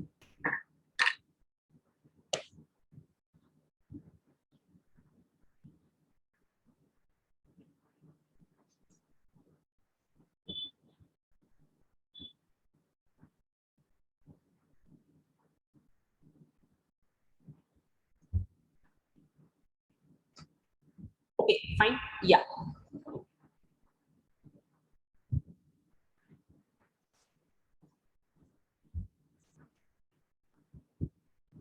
Okay. Now चलते अपन आगे। नेक्स्ट हम लोग क्या डिस्कस करने की requirement, so that is the thing regarding multiple inheritance. किस तरीके से आपसे क्वेश्चन पूछे जा सकते हैं, आपको किस वे में आंसर करना है, राइट? नाउ एक और इनहेरिटेंस इंपॉर्टेंट है, पहले अपन उसको देखते हैं, उसके बाद अपन बाकी बच्चों सबके पास जाएंगे, right? That is what? Cyclic inheritance. अब वो साइक्लिक इनहेरिटेंस का मतलब क्या होता है, थोड़ा समझने की ट्राई करते हैं अपन। साइक्लिक इनहेरिटेंस क्या मतलब होता है इसका? तो मल्टीपल तो चलता है नहीं, इसलिए कोई प्रैक्टिकल है नहीं, खाली फिजिकल क्रिएट होगा तो प्रैक्टिकल हम चला के देख नहीं सकते कि मल्टीपल सपोर्ट ही नहीं करता क्लास में। जब इंटरफेस पढ़ेंगे तो हम प्रैक्टिकली चला के देखेंगे मल्टीपल को, राइट? ना यहाँ पे साइक्लिक इनहेरिटेंस का मतलब क्या होता है, देखो समझना आराम से, और आप बताना मेरे को क्या जावा में ये सपोर्ट होता है या नहीं, आपके अकॉर्डिंग होना चाहिए या नहीं। उसके बाद मैं बताऊंगा कि होता है या नहीं। जैसे सपोज मैंने लिखा क्लास, राइट, एंड देन कुछ भी क्लास का नाम लिख लो, A extends A. What is happening? You know, यहाँ पे क्लास A और इसकी पेरेंट क्लास कौन सी है? A। मतलब एक क्लास सिर्फ चाइल्ड क्लास है, एक क्लास खुद ही पेरेंट क्लास है, राइट? मतलब अगर इसका अगर आप डायग्राम बनाने जाओगे तो व्हाट इज डायग्राम? एक क्लास A, अभी बोला पेरेंट भी खुद ही है, चाइल्ड भी खुद ही है, मतलब इसमें एरो कैसे चलेगा? यहाँ से निकल के वापस इस पे आएगा, राइट? तो दिस इज व्हाट क्या बन रहा है, तरीके से साइकिल बन रहा है। तो साइक्लिक इनहेरिटेंस क्या है? अगर वो क्लास खुद को ही पेरेंट बनाने की ट्राई करेंगे तो क्या हो गया? Cyclic inheritance. अब आप थोड़ा सोच के मेरे को ये बताओ, अभी तक कितना नॉलेज उसके भी आप पे, कि क्या ये सपोर्ट होना चाहिए या नहीं? मतलब अगर इससे आपको एडवांटेज लगता है कि कुछ एडवांटेज है तब तो ऑब्वियसली होना चाहिए, और अगर इसका कोई एडवांटेज नहीं है तो ऑब्वियसली नहीं होना चाहिए। तो अकॉर्डिंग टू यू ये सपोर्ट होना चाहिए या नहीं? इनहेरिटेंस का मतलब क्या होता है, थोड़ा लास्ट सेशन को याद करो और उसके बाद मुझे लगता है आप इजीली इसका आंसर दे पाओगे कि होना चाहिए या नहीं। देखो देखते अपन, ऑब्जर्व करना बहुत आराम से। सपोज जैसे मान लो मैंने एक लिखा, आराम से देखना, class parent, right? Just feel this thing, class child x tends parent. Suppose यहाँ पे अपन क्या कर रहे हैं, इनहेरिटेंस कर रहे हैं, जो नॉर्मल अपना इनहेरिटेंस होता है वो ये अपन चला रहे हैं। ऑब्जर्व करना। अब पहली बात, इनहेरिटेंस क्यों करते हैं, चाइल्ड क्लास क्यों बनाते हैं? सपोज करो पेरेंट क्लास के पास कितनी प्रॉपर्टी है, 5, मतलब पेरेंट क्लास कितना काम कर सकता है, 5, और चाइल्ड क्लास कितना काम कर सकता है, मान लो 3 एक्स्ट्रा काम, राइट? तो टोटल ओवरऑल चाइल्ड क्लास कितने काम कर सकता है, 3 तो खुद के और 5 पेरेंट के, मतलब टोटल कितना कर सकता है, 8, क्योंकि बाय डिफॉल्ट पेरेंट की सारी प्रॉपर्टी किसमें अवेलेबल होती है, चाइल्ड में। तो देखो इनहेरिटेंस करने का मतलब क्या है, बाय डिफॉल्ट पेरेंट की प्रॉपर्टी किसमें अवेलेबल होगी, चाइल्ड में। तो अब देखो ये कितने काम कर सकता है, पेरेंट 5 और चाइल्ड कितने काम कर सकता है, 5, राइट? इतना ऑब्जर्व करना, क्योंकि एक्सटेंड्स कीवर्ड मैंने लास्ट सेशन में बताया था। एक्चुअली चाइल्ड क्लास क्या कर रहा है, पेरेंट क्लास के 5 काम को बढ़ा के कितना कर रहा है, 8 कर रहा है, राइट? मतलब इसकी फंक्शनैलिटी को क्या कर रहा है, एक्सटेंड कर रहा है, राइट? ओके, ऑब्जर्व करने को इसका सेंस बनता है। ऐसे लिखने से मतलब क्या है, देखो समझना, यहाँ पे बाय डिफॉल्ट पेरेंट क्लास की जितनी भी प्रॉपर्टी है वो किसमें अवेलेबल होगी, चाइल्ड में। तो इससे क्या हुआ, पेरेंट की 5 भी इसमें आ गई और इसके पास कितनी होगी, 8 प्रॉपर्टी, राइट? यहाँ पे देखना, सपोज ए क्लास के पास कितनी प्रॉपर्टी है, 5। इस लाइन को लिखने का क्या सेंस है, ए क्लास की सारी प्रॉपर्टी किसमें अवेलेबल होगी, ए में। तो ये तो वैसे भी अगर नहीं भी लिखते तो भी ए क्लास की सारी प्रॉपर्टी किसमें अवेलेबल थी, ए में तो थी सही, राइट? कोई सेंस है इस लाइन को लिखने का, नहीं। यहाँ पे सेंस बन रहा है, बाय डिफॉल्ट पेरेंट की सारी प्रॉपर्टी किसमें, चाइल्ड में, तो इसकी सारी इसमें आ गई। अब ये बोल रहा है ए की सारी ए में, तो वो तो वैसे ही ए में है, राइट? तो there is no sense and that's why cyclic inheritance block है, राइट? साइक्लिक ये अगर ऐसा लिखने की ट्राई करोगे तो ऑब्वियसली क्या आएगी, error. Just observe here, just चला के दिखा तो मैं आपको एरर, क्योंकि ये इसकी जरूरत ही नहीं है एक्चुअल में जावा में, क्योंकि इससे कुछ नया नहीं मिलने वाला। ये बोल रहा है खुद का खुद में अवेलेबल, इवन ये पाइथन में भी चला होता है। ये देखो इवन ये बोल रहा है साइक्लिक इनहेरिटेंस, और कौन इन्वॉल्व होगा साइक्लिक इनहेरिटेंस में, ए क्लास खुद को ही पेरेंट बना रहा है, that is no sense, right? Okay, now suppose जैसे एक और मैं जनरेट कर रहा हूं, आप बताना वो सही है या नहीं आपके अकॉर्डिंग। चलो थोड़ा और मैं रीच करता हूं, यहाँ पे class B, and then what I am doing here, अब देखो जैसा मैंने आपको बताया ना वैसे ही सोचना, बिल्कुल उसी तरीके से सोचना, फिर बताना मेरे को कि वेदर ये सही है या नहीं है। ओके, एक्सटेंस जैसे बी, और मैं यहाँ पे लिख रहा हूँ एक्सटेंस ए। जैसे अभी मैंने तो आपको समझाया, वैसे थोड़ा एग्जांपल लेके देखो इसको। अगर कोई सेंस बन रहा है तो होना चाहिए, और नहीं बन रहा तो नहीं होना चाहिए, तो आपके अकॉर्डिंग सेंस बन रहा है या नहीं, वो आप बोलो फटाफट। अब वही थोड़ा मान के इसमें 5 प्रॉपर्टी होगी, इसमें 3 प्रॉपर्टी होगी, थोड़ा ट्रीस करने की ट्राई करें और आपका अकॉर्डिंग क्या दो चीजें सेंस बना रही है। तो इसमें क्या हो रहा है, इसमें डायग्राम अगर मैं बना के बताऊं आपको, तो डायग्राम क्या है, देखो एक क्लास है ए, राइट? और ये ए क्लास क्या बोल रहा है कि इसका पेरेंट क्लास कौन सी है, बी, राइट? ए क्लास बोल रहा है इसका पेरेंट क्लास कौन सा है, B, fine. And then B class बोल रहा है इसका पेरेंट कौन सा, ए। इस तरीके का कोई डायग्राम है, ये बोल रहा है इसका पेरेंट है, ये बोल रहा है इसका पेरेंट है, राइट? तो क्या समझ सकते हो बेनिफिट होने वाला है या नहीं, एक बार चेक इट आउट लेते हैं। बेनिफिट होगा, बट क्योंकि प्रॉपर्टीज वापस तो उसी में आ जाएगी। अब देखो ये समझने की ट्राई करते हैं अपन, इससे को बेनिफिट है या नहीं, आप खुद से आंसर करोगे। तो just feel the things. Suppose देखो मैंने आपको ऑलरेडी बताया क्या सोचना है। मान लो सपोज इसमें 5 मेथड है, 5 फंक्शनलिटी है, राइट? और इसमें सपोज कितनी फंक्शनलिटी है, 3। तो आराम से देखना ये क्या बोल रहा है, बाय डिफॉल्ट बी की सारी प्रॉपर्टी किसमें अवेलेबल होगी, ए में, फाइन। तो ए के पास खुद की 5 थी और बी की कितनी है, 3। तो 5 + 3, ए के पास टोटल कितनी प्रॉपर्टी होगी, खुद की 5 थी और बी की आने के बाद इसके पास कितनी होगी, 8, राइट? अब देखो इस पे जाओ, ये बोलेगा बाय डिफॉल्ट ए की सारी प्रॉपर्टी किसमें अवेलेबल होगी, बी में। तो अभी बी के पास कितनी प्रॉपर्टी थी, बी के पास प्रॉपर्टी थी 3, और अगर ए की सारी अवेलेबल होगी तो ए के पास कितनी है, 5। तो 5 + 3 कितना हो गया, 8। तो अब देखो अगर ऐसा करने के बाद क्या हुआ, इसके पास भी 8 प्रॉपर्टीज अवेलेबल है और इसके पास भी कितनी प्रॉपर्टीज अवेलेबल है, 8 प्रॉपर्टीज। अब खाली मैं आपसे एक क्वेश्चन का आंसर मांग रहा हूं, ये जो इसके पास 8 प्रॉपर्टीज है और जो इसके पास 8 प्रॉपर्टीज है, क्या ये दोनों सेम है या अलग अलग? दोनों 8 सेम है, क्योंकि इसके पास भी 8 कौन सी है, 5 + 3, इसके पास भी कौन सी है, 3 + 5। बात तो वही है, राइट? ये दोनों 8 क्या है, सेम। इसका मतलब ये क्लास भी वही काम कर रहा है जो ये क्लास कर रहा है, ये भी ये 8 काम कर सकता है, ये भी वो सेम 8 काम कर सकता है, राइट? अब देखो दोनों सेम ही काम कर रहे हैं, तो क्या 2 बनाने का कोई सेंस है नहीं, राइट? क्योंकि अगर ये भी बोलेगा मैं ये कर रहा हूँ, ये बोलेगा मैं ये कर रहा हूँ, तो इससे अच्छा तो फिर एक काम कर लेते, एक ही क्लास बनाते हुए पूरी की पूरी 8 उसी में डाल देते, राइट? आपने क्या किया, अभी एक क्लास बना के 5 इसमें लिखी, दूसरी क्लास में 3 लिखी, राइट? तो इससे अच्छा तो आप एक काम करते हैं, एक क्लास बना के पूरी की पूरी 8 किस में लिख लेते हैं, उसी में लिख लेते हैं, राइट। 2 क्लास बनाने का कोई सेंस है नहीं, क्योंकि ये भी वही काम कर रहा है और ये भी वही काम कर रहा है, right. That's why this is also block. तो किसी भी तरीके का साइकिल बन रहा है, वेदर एक क्लास खुद को ही पेरेंट बना रहा है या घूम फिर के वापस ये इसको और ये इसको कर रहा है, ये हर एक तरीके से ब्लॉक है, राइट। क्योंकि दोनों ही केस में कोई सेंस नहीं है। बल्कि पाइथन में भी ब्लॉक है, जावा में भी ब्लॉक है, क्योंकि एक्चुअली इसकी रिक्वायरमेंट ही नहीं है, इससे कुछ भी डिफरेंट अपने को मिलने नहीं वाला, राइट। तो अगर इसको चलाने की ट्राई करोगे, again the same compiled American going to come in the picture. If you want to run this thing, again we are cyclic that is involving A. Again A किसमें इन्वॉल्व हो रहा है, साइकिल में involve हो रहा है, right. So that's the thing.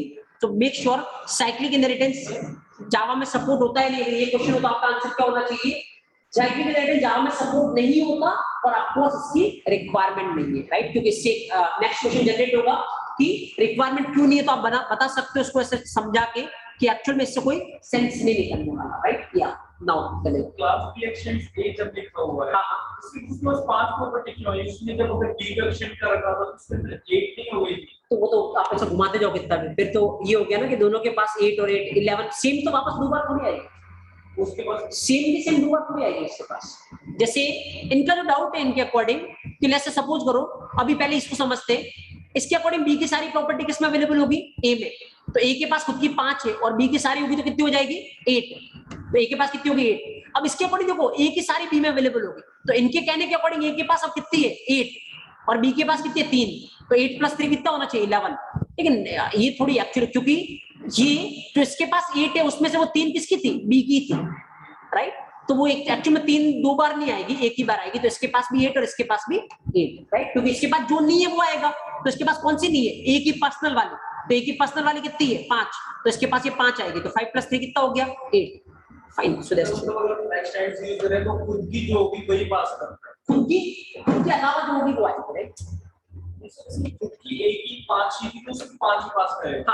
हाँ जो मतलब जब अगर आप एक्सटेंड यूज करोगे ना तो खुद की नहीं, इसको इस तरीके से समझो। जैसे सपोज फॉर एग्जांपल मैं आपको बताता हूँ, चलो आराम से समझना, इसको इस तरीके इस वे में समझो अगर आपको डाउट जनरेट हो रहा है। सपोज इसमें एक मेथड है वॉइड m1, राइट, या जस्ट ऑब्जेक्ट, इसको इस वे में समझो, और इसके अंदर एक मेथड है void m2, right. Okay, now just understand in this fashion, आपको ये समझ में आएगा। अब ऑब्जर्व करना, ये क्या बोल रहा है, बी की सारी प्रॉपर्टी किस में अवेलेबल होगी, ए में, राइट। तो बी की प्रॉपर्टी कौन सी है, ये रही m2, तो वो m2 किस में अवेलेबल होगी, ए में भी अवेलेबल होगी। आराम से सुनना, राइट। तो m2 किस में अवेलेबल होगी, ए में भी अवेलेबल होगी, ठीक है। ये एक तरीके से इसमें भी अवेलेबल होगी, राइट। अब देखो नीचे आओ और इसको समझने की ट्राई करते हैं अपन। ये क्या बोल रहा है, ए की सारी प्रॉपर्टी किस में अवेलेबल होगी, बी में। तो अगर अभी आप देखोगे तो ए के पास कितनी प्रॉपर्टी है, ये 2, राइट। तो ये दोनों एक तरीके से किसमें अवेलेबल होगी, बी में, राइट। आराम से देखना, ये दोनों एक तरीके से किसमें अवेलेबल होगी, बी में। बट अगर यहाँ पे देखोगे तो ये m2 कितनी बार है, ये सेम है, रिपीट, राइट। तो ये एक ऑब्वियसली दो सेम कभी भी एक क्लास में मेथड नहीं रह सकता, क्योंकि कोई सेंस नहीं है। तो एक हट जाएगा तो अगेन इसके पास कितनी होगी, 2, राइट। तो आई ए से सारी है, ए के पास पहले 2 हुई और ये दोनों की दोनों ए से किसमें आई है, बी में।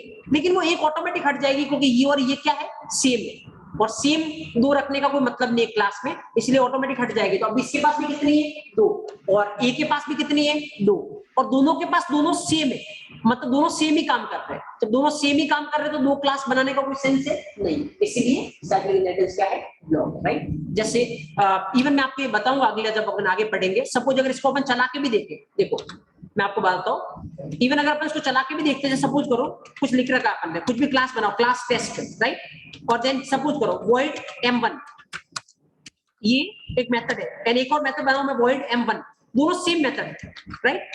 तो एक क्लास में 2 सेम मेथड नहीं रह सकता। अगर इसको चलाओगे ना तो वैसे भी एरर आ जाएगा। देखो जब चलाने की ट्राई करो, it will show you an error, right? Just एक ट्राई करो। देखो method m1 is already defined in class test, right? एक क्लास में, और इसके पीछे रीजन क्या है मैं आपको बोलूं तो, चलो मैं आपसे पूछता हूँ, एक क्लास में सेम मेथड क्यों नहीं रह सकते? अगेन द सीन इज, जैसे मान लो मैं आपको बोलूं m1 को कॉल करना है, राइट। आप कैसे कॉल करोगे, m1 कैसी मेथड है, इंस्टेंस, तो आप कैसे कॉल करोगे, पहले ऑब्जेक्ट बनाओ, फिर ऑब्जेक्ट बनाने के बाद इसको कॉल करोगे, राइट। तो सपोज जैसे मैं डमी लिख रहा हूं, आपने ऑब्जेक्ट बनाया test t equal to new test, और उसके बाद आप किसको कॉल करने की ट्राई कर रहे हो, m1 को, तो आपने लिखा t.m1, but again now what will happen, अगर टेस्ट क्लास में 2 m1 है तो एक्चुअली में क्या होने वाला है यहाँ पे, देखो आप अगर 2 m1 है तो यहाँ पे M1 कॉल हुआ किस पे, T पे। T कौन से टाइप का, टेस्ट टाइप का। जब कंपाइलर टेस्ट क्लास में जाएगा तो M1 कितनी है, 2, तो क्या होगा, कंफ्यूजन, राइट। तो that's not possible. So obviously एक क्लास के अंदर 2 मेथड नहीं रह सकते, अपन आगे वापस ये पढ़ेंगे doubt. Fine, so that's the thing. मतलब आंसर आपको किस तरीके से करना है, साइक्लिक इनहेरिटेंस सपोर्ट करता है या नहीं, तो आपको आंसर इस तरीके से करना है। साइक्लिक इनहेरिटेंस जावा सपोर्ट नहीं करता, ऑफ कोर्स इसकी कोई रिक्वायरमेंट नहीं है, क्योंकि कुछ भी नया आपको को मिलने नहीं वाला, कोई सेंस नहीं साइक्लिक इनहेरिटेंस का, राइट। तो आगे नेक्स्ट क्वेश्चन आपसे पूछा जाएगा, क्यों कोई सेंस नहीं है, तो आप एक्सप्लेन कर सकते हो कि एक्चुअल में स्टेटमेंट जैसे मान लो खुद को एक्सप्लेन कर रहा है, तो खुद की प्रॉपर्टी खुद में अवेलेबल करने का कोई सेंस नहीं है। अगर एक दूसरे में इन्वॉल्व हो रहा है तो दोनों में सेम ही प्रॉपर्टी रहेगी, तो उसका भी कोई सेंस नहीं, right. Just right it down, लिखो आप साइक्लिक इनहेरिटेंस, उसके अंदर लिखिए फटाफट से। अगेन कीप इट इंपॉर्टेंट लिखना, cyclic inheritance not supported in Java, cyclic inheritance not supported in Java, cyclic inheritance not supported in Java, and of course it is not required, and of course it is not required। ये चाहिए ही अपने को, क्योंकि इससे कुछ भी नहीं मिलना। Cyclic inheritance is not supported in Java, and of course it is not required।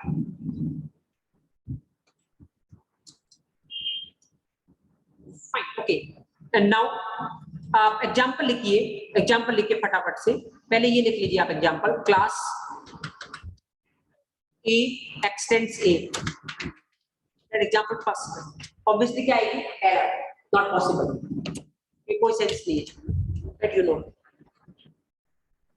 इसको चलाने के ट्राई करोगे, there will be error, compiler will give the error, compiler बोलेगा कोई सेंस नहीं चीज का, राइट। या नाउ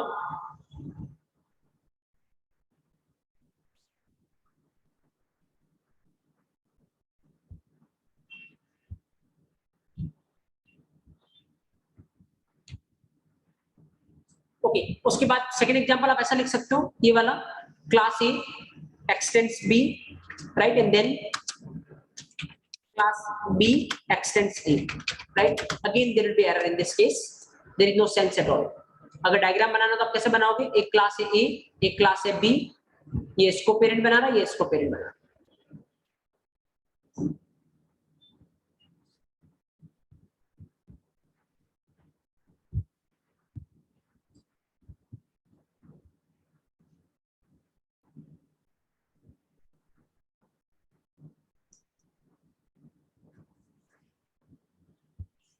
हाँ, अब किसी ने डाउट पूछा, मैं उसका आंसर करता हूँ, पहले टॉपिक लिख लो, राइट। ओके, तो डाउट ये है कि देखो जावा और पाइथन में डिफरेंस होता है। जावा में पहले पूरा प्रोग्राम क्या होता है, कंपाइल होता है। तो कंपाइल कब होगा, जब कुछ भी दिक्कत नहीं है, तब आपका ये कंपाइल क्या हो जाएगा, सक्सेसफुल हो जाएगा। और कंपाइल सक्सेसफुल हो गया तो फिर आपका प्रोग्राम रन करना स्टार्ट होगा, राइट। तो यहाँ पे एक्चुअल में क्या होगा, जब कंपाइल कर रहे तभी क्या आ जाएगी, एरर। तो प्रोग्राम रन करने का तो क्वेश्चन ही नहीं आता, राइट, क्योंकि अगर कंपाइल सक्सेसफुल नहीं होता, आप उसको क्या नहीं कर सकते, रन नहीं कर सकते, क्योंकि जब तक कंपाइल सक्सेसफुल नहीं होगा, क्या नहीं बनेगा, डॉट क्लास फाइल नहीं बनेगी। और जब तक डॉट क्लास फाइल नहीं बनेगी, जेवीएम को क्या चाहिए, डॉट क्लास फाइल, तो जेवीएम प्रोग्राम को क्या नहीं कर पाएगा, रन नहीं कर पाएगा। Python is a separate thing, Python में कोई कंपाइलर नहीं होता, राइट। इवन अगर आपने पाइथन का जैसे सेशन लिया हो तो अपन सीधा जावा में क्या करते, पहले 2 सिंटेक्स है, जावा सी, फाइल का नाम, फिर जावा, तो ये कंपाइल के लिए, रन करने के लिए, राइट। पाइथन आपने देखा तो खाली अपन क्या लिखते हैं, पाइथन और फाइल का नाम, और वो चलने लग जाता है। तो पाइथन में कोई कंपाइलर नहीं होता, पाइथन डायरेक्ट इंटरप्रेट होती है, राइट। इसलिए पाइथन क्या करेगा, पहली लाइन देखी कोई एरर नहीं है, चलेगा, दूसरी कोई एरर नहीं चलेगा, तीसरी कोई एरर नहीं, चौथी देखी एरर है तो फिर वो रुक जाएगा, राइट। तो देयर आर सेपरेट थिंग्स। यहाँ पे जावा में एक्चुअली पूरा पहले कंपाइलेशन होता है, और उसके बाद अगर कंपाइलेशन में कोई एरर नहीं है तो प्रोग्राम चलना स्टार्ट करता है। और पाइथन डायरेक्ट इंटरप्रेटेड लैंग्वेज है, सो इसीलिए ऐसा कुछ नहीं है कि पहली लाइन तो सही चलेगी, नहीं चलेगी, चलने का सेंस ही नहीं। जब कुछ भी गलत है तो कंपाइलर क्या दे देगा, एरर दे देगा, राइट। ओके, नाउ और कोई डाउट था, आई थिंक जस्ट सेकंड, या और किसी ने ये बोला है कि ऐसा कोई जरूरी है, जैसे इस तरीके कुछ कि मान लो आपने क्या लिखा यहाँ पे, class parent, right, class parent, और नीचे मान लो आपने लिखा, या ऊपर आपने लिखा class child x tends parent, right, और नीचे आपने लिखा class parent. You can do this thing, कोई दिक्कत नहीं। ऐसा कोई जरूरी नहीं कि पेरेंट क्लास को ऊपर ही लिखना और चाइल्ड क्लास को नीचे ही लिखना है, ऐसा कोई कंपलसरी नहीं है। आप पेरेंट को नीचे लिख सकते हो, चाइल्ड को ऊपर लिख सकते हो, दैट इज परफेक्टली फाइन, कोई दिक्कत नहीं, दैट ये चलेगा सही से। Fine, okay. तो आई थिंक जो दो डाउट रेज हुए थे उसका आंसर मिल चुका होगा। नाउ अपन देखते हैं जो रिमेनिंग बचे हुए इनहेरिटेंस है उनके बारे में कुछ इन्फॉर्मेशन लेने की ट्राई करते हैं। तो फास्टली, अब उनमें कोई ज्यादा टाइम इन्वेस्ट करने की अपने को रिक्वायरमेंट है नहीं, जस्ट ऑब्जर्व द सीन। पहला कौन सा इनहेरिटेंस था, सिंपल या सिंगल इनहेरिटेंस, राइट। ऑलरेडी अपन इसके बारे में डिस्कशन कर चुके हैं। अभी तक जितने भी इनहेरिटेंस का प्रोग्राम अपन ने चला के देखा है वो सिंपल या सिंगल ही होता है। तो उसमें क्या होता है एक्चुअल में, एक क्लास है, जैसे मान लो एक चाइल्ड क्लास है और इसकी एक पेरेंट क्लास है, राइट, दैट्स द सेम। तो किसको बोलते हैं सिंगल इनहेरिटेंस या सिंपल इनहेरिटेंस? अगर एक पेरेंट क्लास और उसकी एक चाइल्ड क्लास हो तो इसको क्या बोलेंगे अपन, सिंगल या सिंपल इनहेरिटेंस। तो अगर डेफिनेशन देनी है तो दिमाग में डायग्राम आना चाहिए। The concept of one parent class and one child class is known as what, simple या सिंगल इनहेरिटेंस, राइट। ऑलरेडी अपन एग्जांपल इस पे देख चुके हैं, तो कुछ एग्जांपल देखने की रिक्वायरमेंट है नहीं। Now second is multi level, right. अब यहाँ पे देखना, क्योंकि मल्टीपल और मल्टी लेवल में बहुत लोगों को कंफ्यूजन होता है। तो यहाँ पे ऑब्जर्व करना क्या मतलब होता है मल्टी लेवल का, मैं बताता हूँ आपको। सबसे ऊपर let's say parent, right. Now या आप ऐसे बना लो, ज्यादा बेटर है, पेरेंट मत लिखो आप। सपोज जैसे मान लो मैं यहाँ पे इस तरीके से लिख रहा हूँ, इस तरीके से कुछ हायरार्की बना रहा हूँ। That the class is A, fine, class is B, नीचे एक और ले रहा हूं मैं सी, एंड देन नीचे एक और ले रहा हूं मैं डी, फाइन। इस तरीके से बना हुआ, फाइन। अब देखो यहाँ पे मल्टीपल और मल्टी लेवल में डिफरेंस है। अगर आप यहाँ पे देखोगे, देखो जैसे सपोज अगर मैं आपको बोलता हूँ कि लेट्स से ए के पास 2 प्रॉपर्टी है, बी के पास तीन प्रॉपर्टी है, इसके पास 1 प्रॉपर्टी और इसके पास 4 प्रॉपर्टी है। ओवरऑल अगर अपन देखेंगे तो ए के पास कितनी प्रॉपर्टी रहेगी, 2 ही रहेगी, क्योंकि ए के ऊपर कोई नहीं है, ऑब्जेक्ट क्लास है, लेकिन मैं उसको इग्नोर कर रहा हूं, तो हमेशा रहेगा इसलिए, बाकी अदरवाइज ए के ऊपर कौन होगा, ऑब्जेक्ट क्लास, राइट। तो ए के पास कितनी प्रॉपर्टी रहेगी, 2। बी के पास कितनी रहेगी, बी का पेरेंट कौन है, ए, तो ए की सारी प्रॉपर्टी किसमें अवेलेबल होगी, बी में। तो बी के पास 3 तो खुद की और 2 ए की, टोटल कितनी हो जाएगी, 5।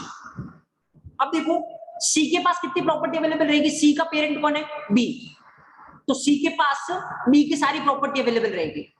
तो बी के पास प्रॉपर्टी कितनी है, 5, तो 5 तो इसकी और 1 सी की, सी के पास कितनी रहेगी, 6। अगर आप डी की देखोगे तो डी का पेरेंट कौन है, सी, तो सी की सारी प्रॉपर्टी किसमें अवेलेबल रहेगी, डी में।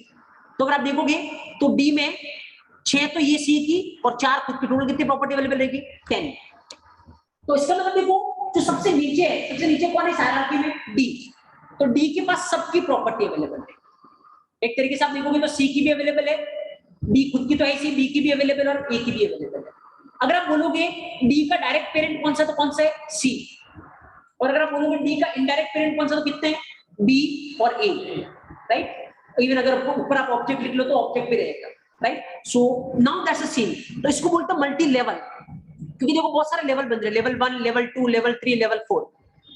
अब इसकी डेफिनेशन देनी तो कैसे दे सकते हो, देखो जो मल्टी लेवल इनहेरिटेंस होता है ना, सबसे जो टॉप पे रहता है उसको बोलते हैं अपन पेरेंट क्लास। पेरेंट क्लास बोलो या पेरेंट क्लास को बेस क्लास भी बोलते हैं, राइट। इवन आप पेरेंट को बेस भी बोल सकते हो। नाउ तो सबसे नीचे रहता है उसको अपन बोलते हैं चाइल्ड क्लास, तो डी इज चाइल्ड क्लास, तो चाइल्ड बोलो या फिर इसको क्या बोलो, डेराइव्ड क्लास बोलो, फाइन। सबसे ऊपर वाले को पेरेंट क्यों बोलते हैं, क्योंकि हमेशा पेरेंट ही रहेगा, सबसे नीचे वाला हमेशा चाइल्ड ही रहेगा। पर जो बीच में बच गया मल्टी लेवल में, इनका कुछ और नाम है, और इनका नाम एक्चुअल में क्या है, ये जो बीच में बच गया ना, इनको अपन बोलते हैं इंटरमीडिएट बेस क्लास या इंटरमीडिएट पेरेंट क्लास, राइट। और ऐसा बोलने के पीछे रीजन क्या है मैं आपको बताता हूँ। लाइक पहले मैं यहाँ पे लिखता हूँ इंटरमीडिएट बेस क्लास। अभी वो क्यों बोलते हैं इंटरमीडिएट बेस क्लास, मैं आपको बताता हूँ। क्योंकि जैसे इनमें से किसी एक क्लास को पकड़ो, बी को पकड़ो, देखो बी कभी तो पेरेंट की तरह काम कर सकता है और कभी चाइल्ड की तरह काम कर सकता है, एक फिक्स काम नहीं बी के पास। जैसे देखो अगर अपन इस डायग्राम की बात करेंगे, इस वाले डायग्राम की, तो आपका बी कैसे काम कर रहा है, child, B is a child, A is a parent. लेकिन अगर यही अपन यहां से घूम के अगर अपन इस डायग्राम के पास आते हैं, इस वाले डायग्राम के पास, तो यहाँ पे देखो बी कैसे काम कर रहा है, एज ए पेरेंट, राइट। तो इंटरमीडिएट बेस क्लास बोलने का मतलब किसी सिनेरियो में एज ए पेरेंट काम कर सकता है और किसी सिनेरियो में एज ए चाइल्ड काम कर सकता है, राइट। तो B is an intermediate parent class. Now the same thing will go with the C also. देखो जैसे इस डायग्राम की बात करो, C कैसा है? Child, right? और अगर इस डायग्राम की बात करो, C कैसा है? पेरेंट. फाइन. तो ऑब्वियसली C एंड B मतलब सबसे ऊपर वाला पेरेंट, सबसे नीचे वाला चाइल्ड, बाकी जो बच गया वो सब क्या है? Intermediate base classes. तो अगर मल्टी लेवल इनहेरिटेंस की डेफिनेशन देनी तो हम लोग क्या बोलेंगे अपन? The concept of one parent class, one child class and multiple intermediate base class. हमेशा ऊपर वाला पेरेंट होगा, नीचे वाला चाइल्ड, बीच में कितने भी आ सकते हैं वो सब क्या होगा? इंटरमीडिएट. तो the concept of one parent class, one child class and multiple intermediate base classes is known as what? Multi level inheritance, right? तो ऑब्जर्व करो, अगर मल्टी लेवल इनहेरिटेंस है, सबसे नीचे वाले का आपने ऑब्जेक्ट बनाया तो सारी प्रॉपर्टी को आप कॉल कर सकते हो. क्यों? क्योंकि इसमें बाय डिफॉल्ट सबकी प्रॉपर्टी अवेलेबल रहती है, राइट? जैसे फॉर एन एग्जांपल, जैसे ऑब्जर्व करना, देखो मैं आपको बताता हूं एग्जांपल से भी, अगर आपको रिलेट करना हो, you can relate this thing. जैसे अपन यहाँ पे एक एग्जांपल लिखते हैं, देखो यहाँ पे बनाता हूँ क्लास A, राइट? ओके. और इसके अंदर मान लो कुछ मेथड रखता है अपन, void M1. ओके, चलो मेथड नहीं रखते अपन, वेरिएबल ही रखते हैं, क्योंकि मेथड अदरवाइज बहुत बड़ा हो जाएगा. सपोज मैंने रखा int x = 10. ओके, नाउ एक और क्लास लेता हूं मैं, क्लास B. देखो क्लास B, इसमें मैं रखता हूं int y = 20, right? Okay, class C,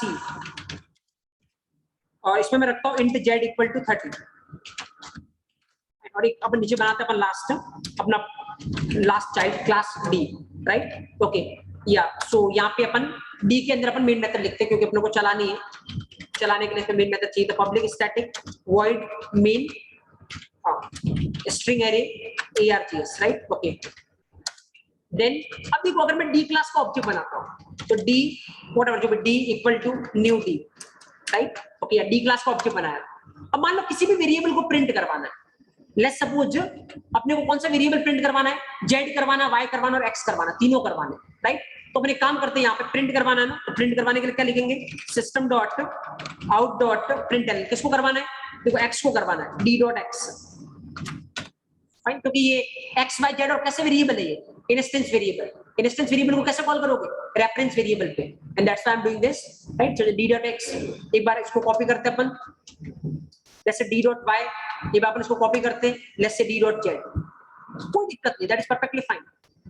fine, even इसमें भी अगर एक लेना तो आप ले लो, int p = व्हाटएवर जो भी लेना 40. इवन इसका खुद का भी आप एक्सेस कर लो, D.P, क्योंकि नीचे वाले के पास सबकी प्रॉपर्टी अवेलेबल रहती है, राइट? तो सब कुछ आप एक्सेस कर सकते हो. अब अगर इसको चलाओगे, जैसे सपोज करो कुछ एरर आ रही है, अच्छा यहाँ ये सॉरी पेरेंट तो बना ही नहीं रहे अपने हैं, तो यहाँ पे एक्सटेंड्स, इसका पेरेंट कौन है? A, right? इसका पेरेंट अपने को किसको बनाना है? B को. ओके, इसका पेरेंट B है. इसका पेरेंट अपने को किसको बनाना है? C को. तो इसका पेरेंट C.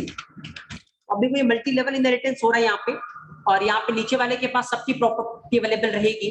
तो अगर अपन इसको कंपाइल करेंगे तो कंपाइलेशन फाइन है, कोई दिक्कत है नहीं. अब देखो रन करो जावा, कौन सी क्लास रन करनी है? इसमें मेन मेथड है. मेन मेथड कौन सी क्लास में? D, right? तो जावा D, यू कैन से 10 20 30 40, इसने सबको एक्सेस कर लिया, कोई दिक्कत नहीं है. लेकिन अगर यही मान लो आपने C का ऑब्जेक्ट बनाया होता, फाइन, ऑब्जेक्ट C नाम, रेफरेंस वेरिएबल का नाम वही रखो, D, कोई दिक्कत नहीं है, राइट? अदरवाइज आप कंफ्यूज हो तो मैं इसको भी C कर देता हूँ, बाकी ये कोई फर्क नहीं पड़ रहा है, जो रेफरेंस वेरिएबल का नाम है, राइट? तो अपन ये कर लेते हैं C.X, C.Y and C.Z, C.P.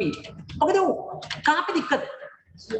देखो C में B की सारी प्रॉपर्टी अवेलेबल रहेगी, B में A की सारी रहेगी. तो इसका मतलब C में A और B की तो है, तो मतलब X और Y तो C में है, राइट? तो X, Y और Z खुद का है. X, Y, Z में कोई दिक्कत नहीं, लेकिन किसमें दिक्कत है?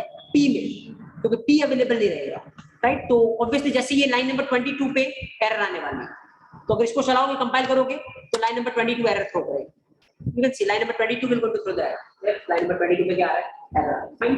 So make sure hierarchy किस तरीके चलती है और कौन किसको यूज कर सकता है, ये आई थिंक क्रिस्टल क्लियर होगा. नीचे वाले का ऑब्जेक्ट बनाओगे तो ये सबको कर सकता है, अगर इससे ऊपर वाले का बनाओगे तो ये इससे ऊपर वालों का कर सकता है, ये इससे ऊपर वालों का, right? That's same. Now just right it down, लिख लो आप पहले थोड़ा सा हेडिंग डालो, सिंपल या single inheritance, सिंपल/सिंगल inheritance.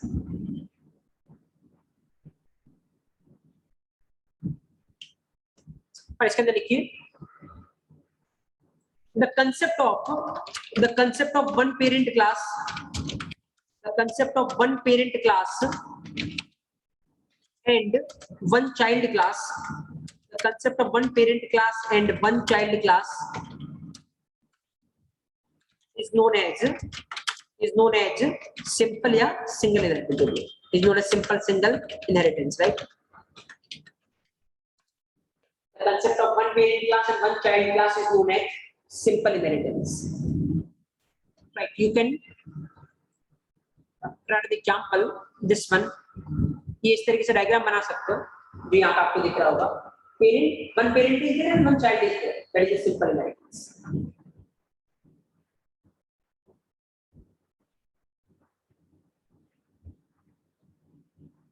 Fine, okay. Now next then keeps building multi-level inheritance. इसके अंदर लिखिए the concept of one base class and one derived class, the concept of one base class and one derived class and multiple intermediate base classes, the concept of one base class and one derived class and multiple intermediate base classes is known as multi-level inheritance.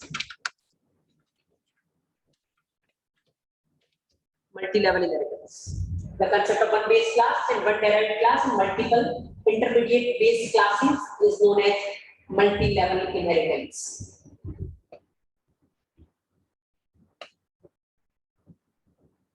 Fine. इसके अंदर एक और point लिख लो, intermediate base class क्या होती है मैं आपको बता रहा हूँ, लिख लो intermediate base class is a class that can act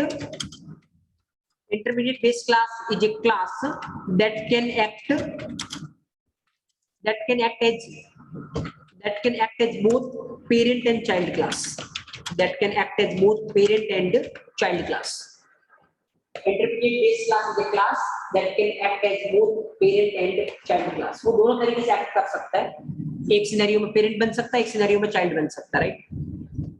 okay, then you can take this example, मतलब यहाँ से डायग्राम ले सकते हो और इवन इस साइड में जो मैंने प्रॉपर्टी लिखी वो भी लिख सकते हो ताकि आपको पता होगा। इसके पास 2 है, इसके पास 3 है, इसके पास 1 है, इसके पास 4 है, तो अल्टीमेटली इसके पास 2 है, इसके बाद 5 हो जाएगी, इसके बाद 6 है और इसके बाद 10।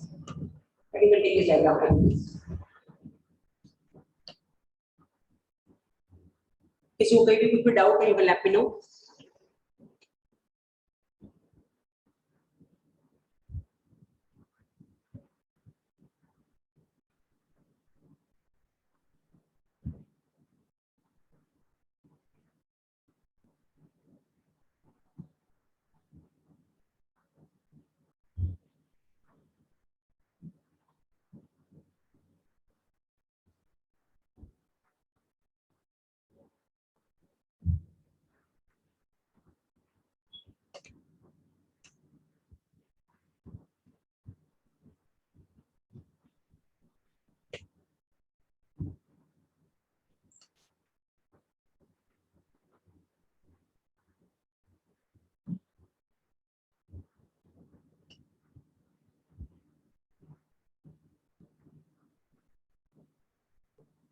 Fine, okay. ओके, इवन आप ये एग्जांपल लिख सकते हो, ट्राइग्राफ खुद से लिख लो, कुछ नहीं है। हमने 4 इस तरीके से हायरार्की बनाई, कोडिंग फॉर्म में अगर आपको हायरार्की बनानी है तो इस तरीके से बना सकते हो, एक्सटेंड करते जाओ, ठीक है। डाटा ट्राइग्राफ खुद से लिख ले और ये खाली लिखने नहीं, जितने भी प्रोग्राम है उनको आपको चला के लिखने हैं, राइट? क्योंकि आपका हैंड्स ऑन होना चाहिए। अभी बेसिक कंसेप्चुअल पार्ट चल रहा है, फिर जैसे थोड़ा कंसेप्चुअल पार्ट में अच्छे हो जाओगे विल स्टार्ट कोडिंग, आपको फिर कोडिंग क्वेश्चन मिलेंगे और आपको वो करने हैं, राइट? तो आप ओपन क्लास में भी डिस्कस करेंगे और आपको भी असाइनमेंट मिलेंगे, तो आपका कोडिंग में हाथ चलना चाहिए, ऐसा नहीं कि सिंटैक्स आपसे लिखा ही नहीं जा रहा।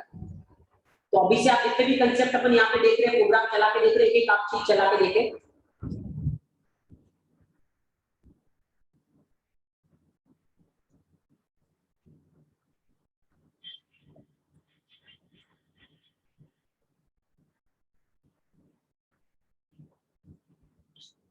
पूरा कुछ भी आप याद करने की ट्राई नहीं करें, हर चीज का आपको फ्लो पता होना चाहिए ताकि हर चीज पे आप ये कैच कर सके कहां पे एरर आएगी, और एरर आएगी तो उसके पीछे रीजन क्या होगा, किस वजह से एरर आ रही है।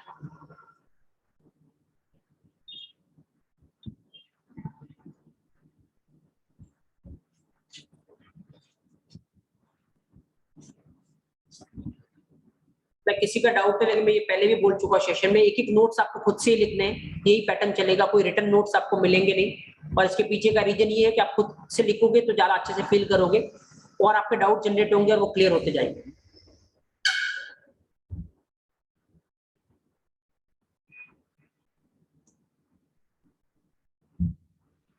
सो लाइक यहाँ पे अपन सी का बना रहे हैं, और सी का बना रहे तो एरर आएगी लास्ट लाइन पे, राइट, 22 लाइन पे।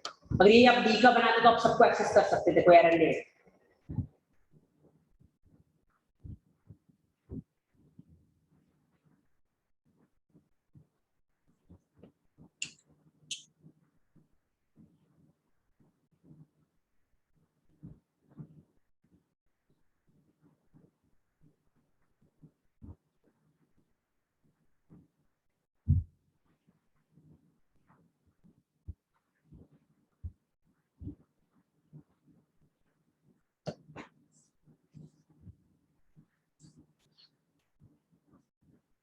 Fine, okay, one more thing I want to add on, कोई अगर जो सिलेक्टेड कैंडिडेट हो, अगर वो अभी एनरोल्ड ग्रुप में ऐड नहीं हो व्हाट्सएप ग्रुप में, तो आप इस नंबर पे मैसेज कर देना ताकि आप ऐड हो जाओगे, क्योंकि कल से क्लासेस की सारी इन्फॉर्मेशन वो एनरोल्ड वाले ग्रुप में ही आएगी, राइट। कैसे लेनी है पर्सनल पोर्टल पे, कैसे एक्सेस करोगे, सब कुछ वहीं पे होगा। सो कोई ऐड नहीं है, गलती से अगर कोई रह गया हो, एग्जीक्यूटिव ने ऐड नहीं किया हो, तो आप इस नंबर पे मैसेज कर देना, तो आप ऐड हो जाओगे, right. So that's the thing guys, I think रोकते हैं अपन सेशन को यहाँ पे, मिलते हैं अपन कल, और जो एक दो इनहेरिटेंस की फॉर्म है वो अपन डिस्कस करेंगे, और इसके बाद अपन देखेंगे ओवरलोडिंग क्या होता है, किस तरीके से चलता है, right. So that's the scene. Okay, thank you guys.